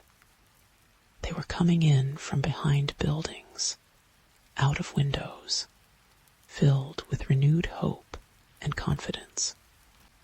I started firing rounds off, truly believing with each shot. Adrenaline was rushing through me as the cracks of our guns filled the heavy silence, only being outmatched by the progressively louder mumbling made by advancing lost ones. It was tight. But Avery was right. With the two of us, we were overpowering them. Dust going up every few seconds. It felt oddly like a video game. Wave after wave coming, until eventually they stopped. And there were only a few left. I had just reached my peak of confidence when I heard a scream turning around. My heart stopped in my chest. Avery was being dragged by the foot. A lost one's long, sharp fingers digging into his ankle. His gun laying a few feet away. I didn't have time to think or react, sprinting towards them as I pointed my gun, hoping desperately I wouldn't hit him. I wouldn't be able to aim properly while running. I stopped, trying to level the gun, trying to stop my hand from shaking. I took a breath and fired the cloud of dust that replaced the thin, black body.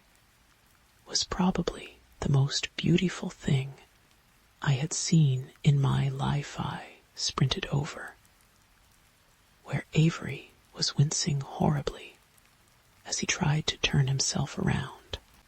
Avery heard me coming, and when he looked up, he wasn't looking at me. No beep, no bep. Charles, behind you. He yelled, the panic clear in his voice, stopping and turning around. My heart seemed to stop for the second time.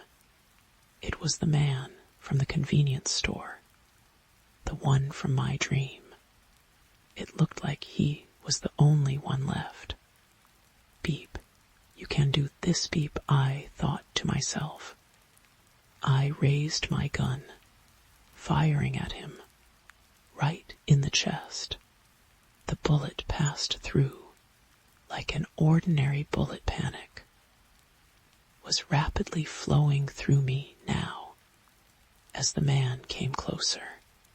I tried to move, but my feet felt glued to the ground. Oh no. Not beep again, beep. I could hear Avery behind me calling my name. The man was slowly advancing, knowing that I wasn't going anywhere. The white lines appeared on his face. My voice felt stuck in my throat. His arm was pulling back, turning into the beep thing, beep from my dream. Avery's calls got louder. The man was a few feet away, grabbing the front of my shirt. The white lines transformed into a smile. The corners of its mouth stretched wide to either corner of its face as drawn-on teeth appeared. I knew what was going to happen. Next, the pain was unbearable. I was certain I was being ripped apart, being set on fire from the very depths of my body. White-hot pain clouded my vision so badly that I didn't even notice when it was over.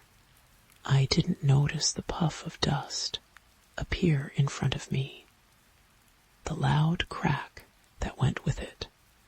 I didn't feel it when I sank to my knees, feeling something hot and wet spread throughout my shirt. It took me a minute to notice the hands grabbing at my shoulders, tipping me back.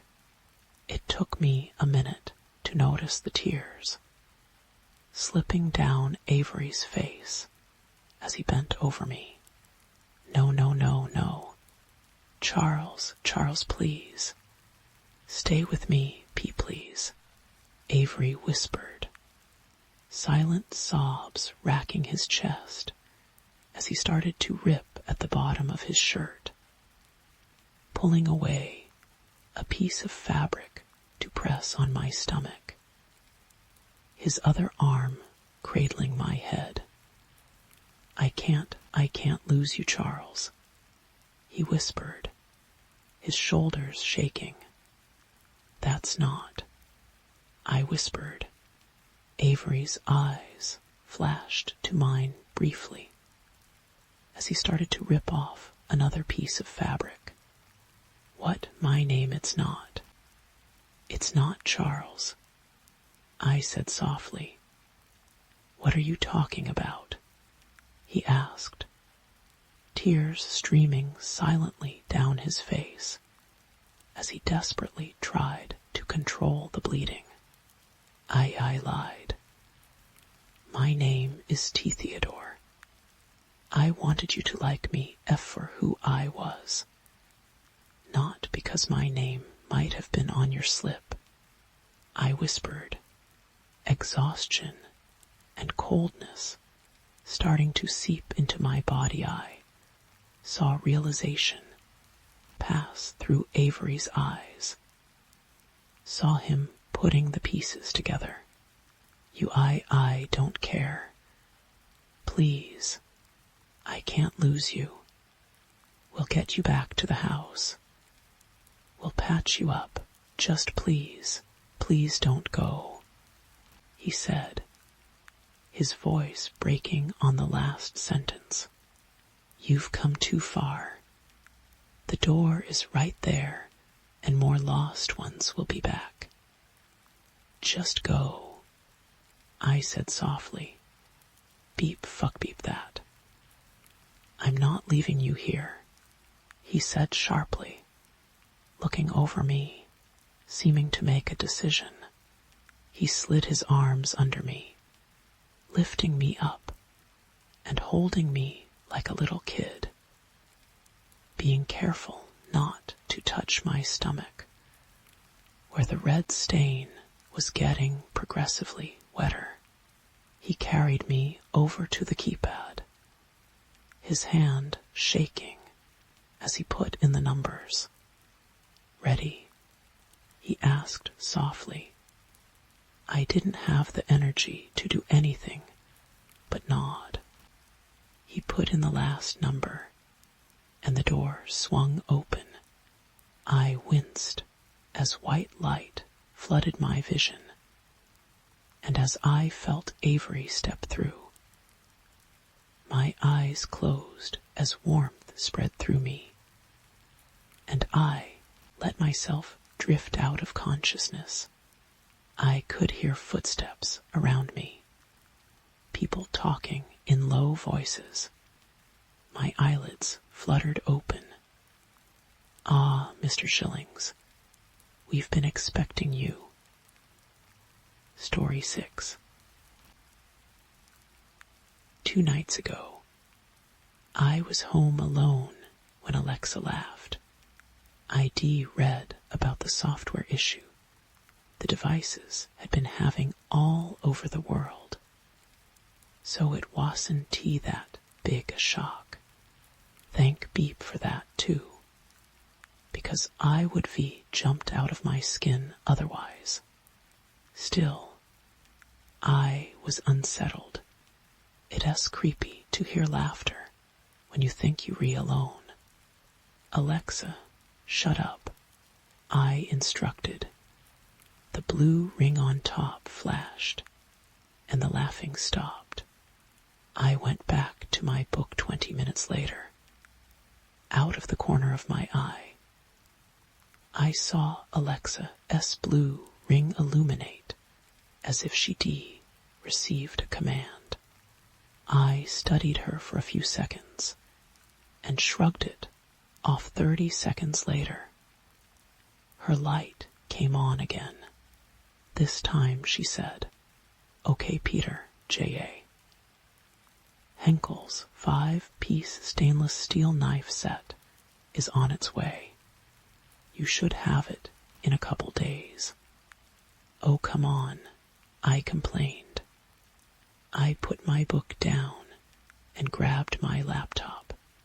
I navigated to Amazon and checked my order page. It was empty. Then I checked my account information in the Alexa device, wondering if my Alexa had paired with someone else's account. It hadn't. Great, I thought. Free knives. Thanks, Pete, wherever you are. I went back to my reading. It probably wasn't the best subject matter to be consuming when I was already a little shaken.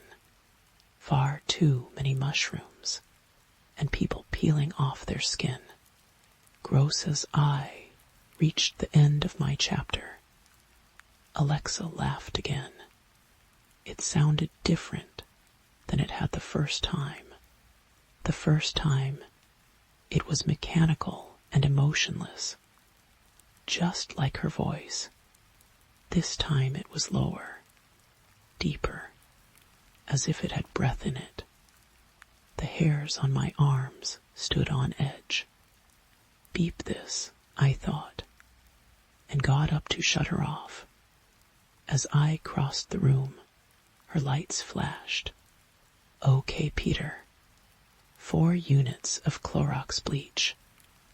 121 Oz. Bottles is on its way. You should have it in a couple days. I stopped in my tracks and stared at the device. This is Beep, I said to myself. You freaked out because of that Beep book, and you letting it make you superstitious. Don't be an idiot. I turned around and checked the time. It was almost midnight. I needed to take a shower before bed. I sighed and headed for the bathroom after a quick shower. I was toweling off and thinking about what I had to do at work the next day when Alexa started to talk again. I couldn't hear her very well through the bathroom door, but I recognized her voice. It didn't sound like she was reciting another order. It almost sounded like conversation. I cracked open the door and listened. The voice stopped. I could see her blue light reflecting off the wall. Alexa, I called. What are my active orders? You have no active orders, Valerie, she replied. Is there something you'd like to get? No, I said. Her light went off. I watched TV in bed for a little while, hoping I'd get tired enough to fall asleep. It wasn't working. I couldn't stop thinking about the Beep device. I wasn't going to shut it down, though. I wasn't going to give in to my baseless fear. I am an adult. Beep it during my 3rd Frasier run. I finally felt myself getting ready to sleep. I turned off the TV and closed my eyes. Okay, Peter. Sunshade's Depot 5X7 tarp is on its way. You should have it in a couple days. My eyes snapped open. Enough of this, I muttered and bolted out of bed. When my feet hit the floor, Alexa began to laugh again. It was loud this time, and just as deep as it had been the last time. She sounded like a large man, cruelly laughing at an offensive joke. The blue light was so bright in my eyes as I reached for the plug. Okay, Peter. Osborne International wire brush is on. I tore the plug from the outlet, and Alexa went silent.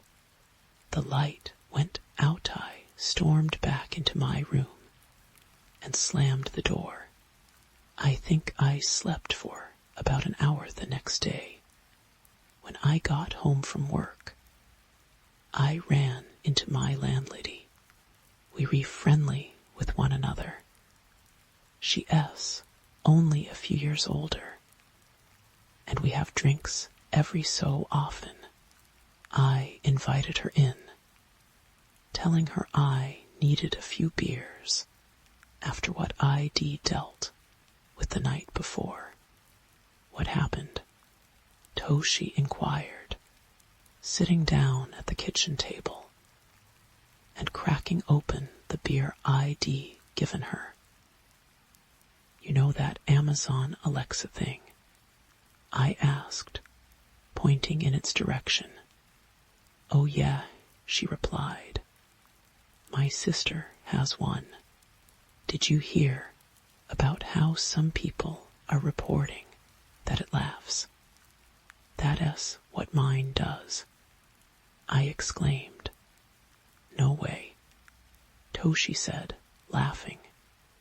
That must be scared the beep out of you. Maybe, I admitted. It feels silly to be scared of something like that.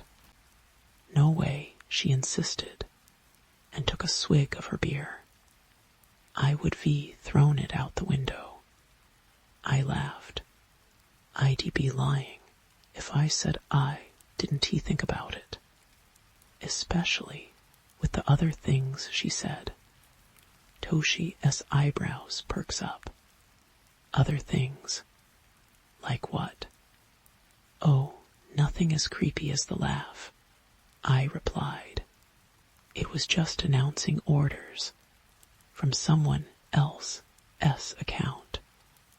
I think wires got crossed somewhere. Wow, that is crazy, Toshi said. Do you know whose account? Some guy named Peter. He was ordering knives and brushes and stuff. Toshi paused mid-drink. She looked at me, her smile slipping from her face. Peter, she repeated. Yeah. Why, do you know him? Toshi stood up. The expression on her face was the polar opposite of what it had been only seconds ago. She looked frightened. Tosh, what's going on? Val, before you moved in, I rented this apartment to a guy named Peter. Yeah. And she stared into my eyes, almost like she didn't want to say. Tosh, I had just Val. He killed himself about 6 months before you signed your lease here. My blood went cold. He killed himself here, in this apartment. Toshi nodded. Why? What happened? Was he depressed? She shook her head. No. Worse. Tell me, Tosh. She paused and took a deep breath. I glared at her insistently. He killed himself when the police found his pregnant girlfriend's body in the swamp on the other side of town. She'd been stabbed to death and wrapped in a tarp. Later on, the investigation showed he drained all her blood in the bathtub and tried to clean it up with bleach. I felt myself getting dizzy. Tarp, I parroted. Bleach. Toshi nodded and stared at the floor. I can't stay here. I whispered my landlady. Didn't he say anything? We stood in shocked silence for a minute or two. Toshi went to the fridge and got another beer. She popped the top and took a drink, then opened her mouth as if she were about to speak. Before she could, though, a hideous, ear-splitting laugh exploded through the apartment. It was Alexia, and she was still unplugged. Story 7. As a kid, I lived with neglectful parents at best.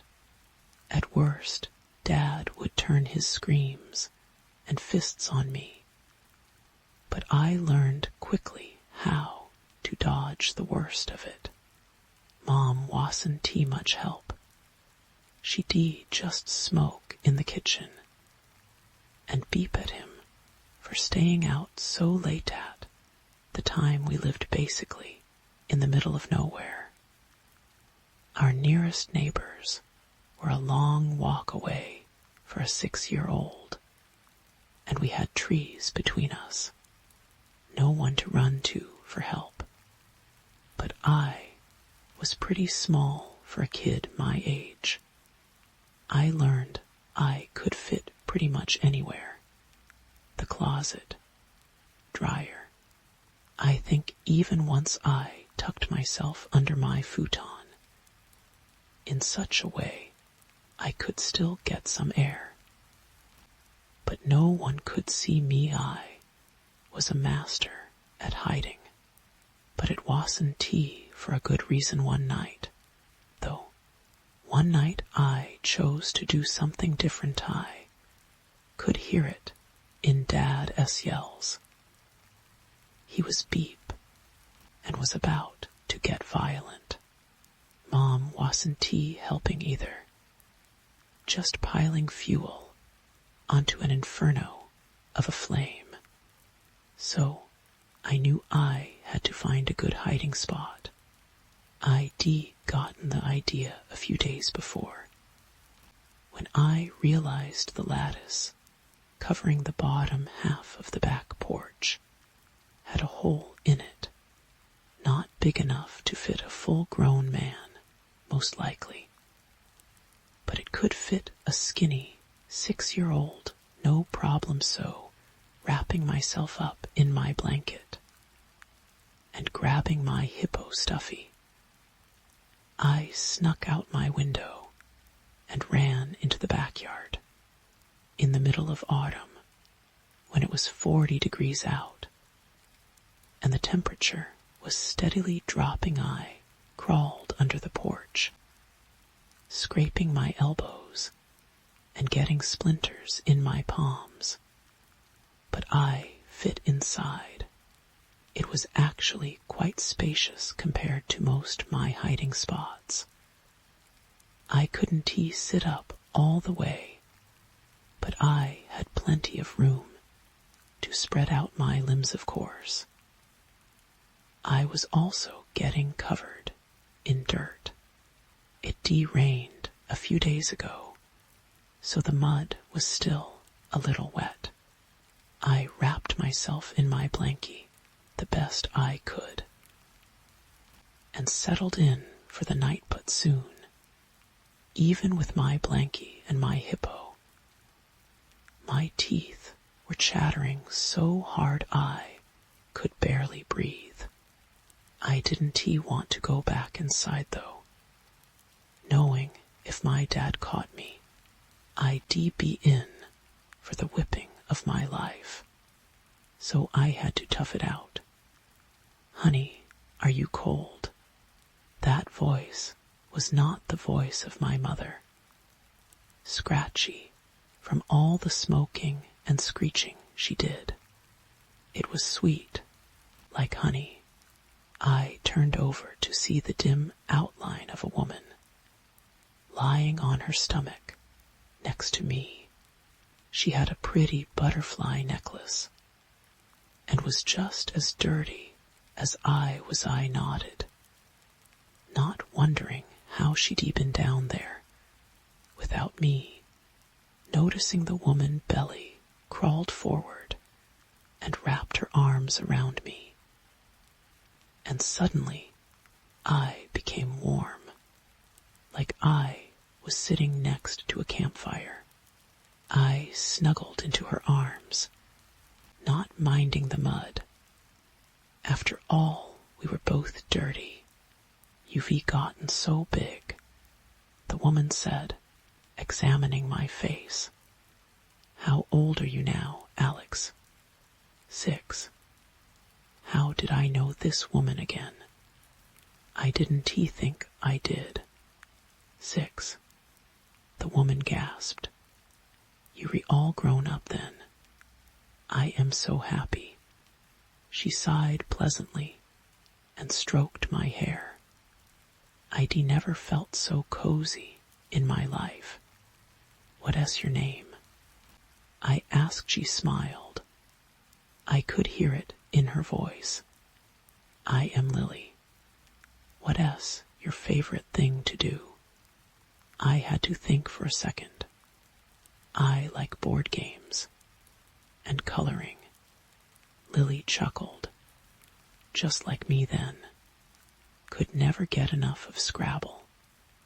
But I guess you're still too young to play that, huh? I nodded. Lots of words. I want to play it though. I like the tiles. Would you play with me? I heard Lily sharply inhale. I don't think I can. Your daddy put me under here. And I can't leave. But she thought for a second. Alex, could you do me a favor? Of course. This lady was oh so nice. Why wouldn't I do her a favor? When you wake up in the morning, go to the police station. Ask for an officer by the name of Lowell Joyce. Tell him where to find Lily, okay? Under your back porch. Beep come and beep get me, okay? And then maybe we can play Scrabble. Yippee. I was too excited about the possibility of playing Scrabble to notice how Lily's voice caught at the end. I nodded vigorously. I'll do it. We can be on the same team, right? Lily softly laughed. I'll help you understand the rules. Good night, Alex. When I woke up the next morning, I heard Lily's voice. Go now. Your dad's gone to work. I'll tell you how to get to the station. Rubbing my eyes, I crawled out from under the porch and went into the house to grab my shoes and a coat. I shivered in the frosty cold, but I thought Lily was right behind me after my shoes and coat, whereon I started walking.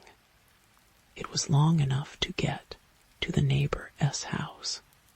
I really can't remember how long it took to get to the police station, although I have no idea why no one pulled over to see what the beep, a 6-year-old in dirty pajamas, was doing walking alongside the road. Lily kept guiding me onward. Wait. Okay, cross the street now. Turn right here. Keep going. You've almost made it. I nearly collapsed with exhaustion. By the time I walked into the station, the guys out front chatting and having a good time didn't see me until I almost made it to the front desk. Whoa. Kid, you okay?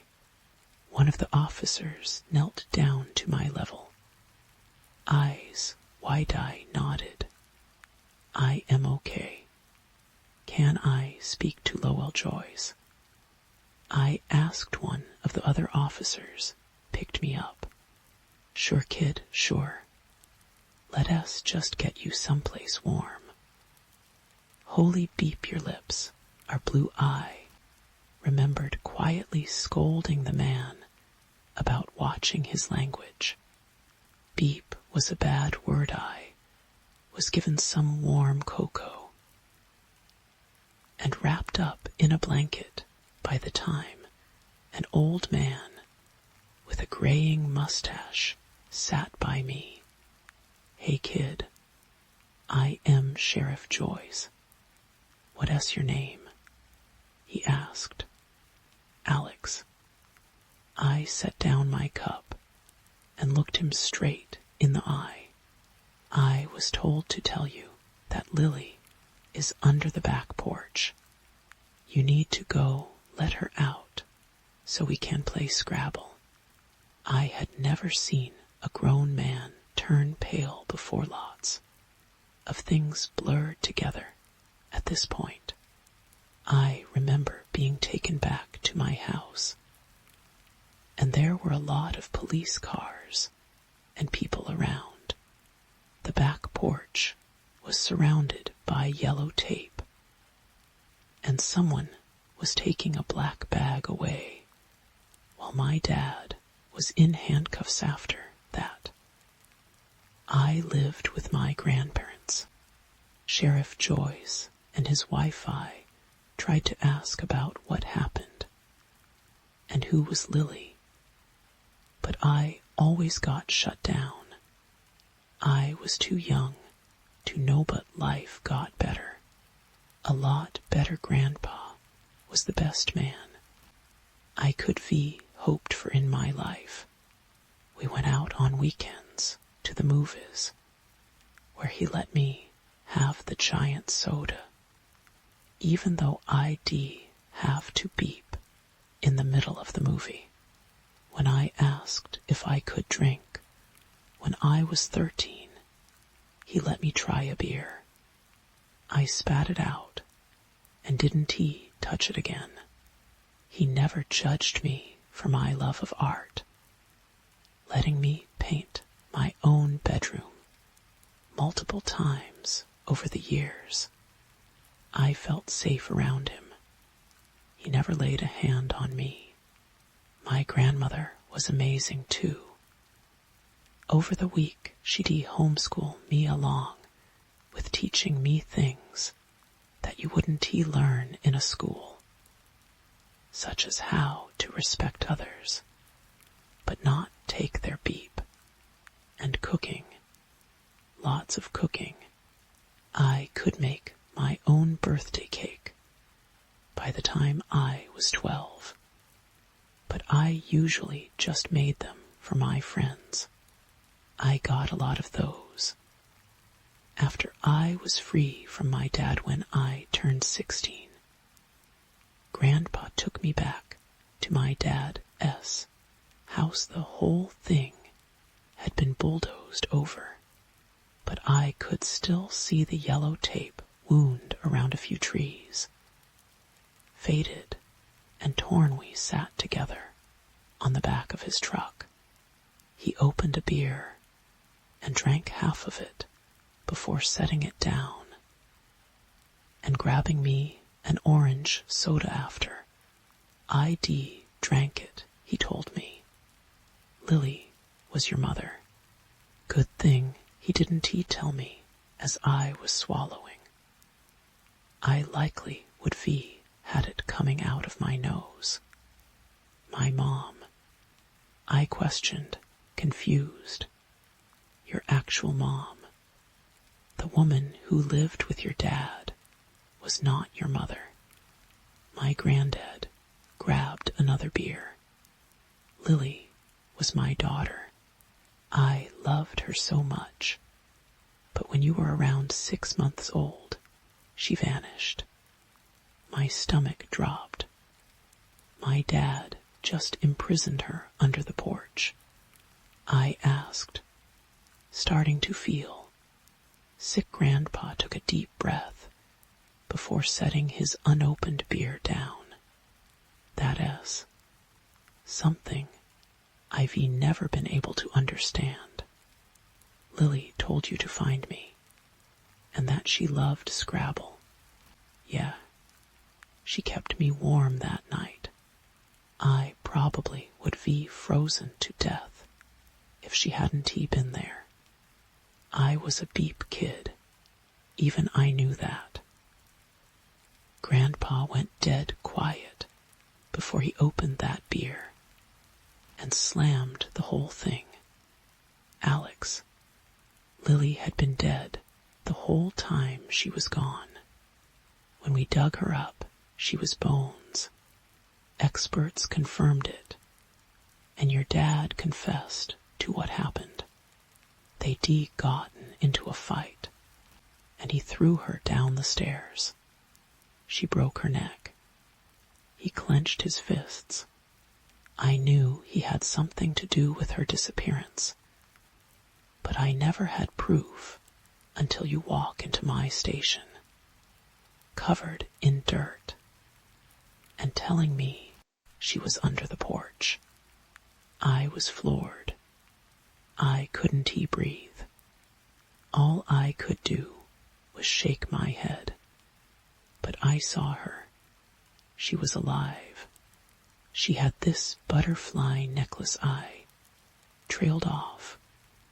When Grandpa pulled an evidence baggie from his pocket there, was that butterfly necklace all right? Rusty, and parts of the paint had chipped off. But I remembered it as clearly as I remembered Lily S. voice. Grandpa took a shaky breath as he pressed the bag into my hands. Lily loved you so much. TSY, she stuck around that beep. You were her whole world.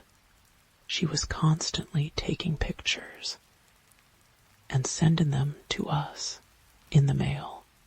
Sometimes a mother's love can accomplish things that no human can do. My eyes overflowed with tears as I clutched the necklace to my chest. Choking on sobs, I leaned against Grandpa.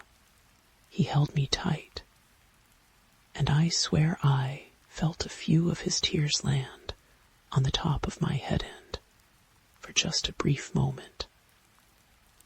I swear I felt that warm love I felt that night under the porch.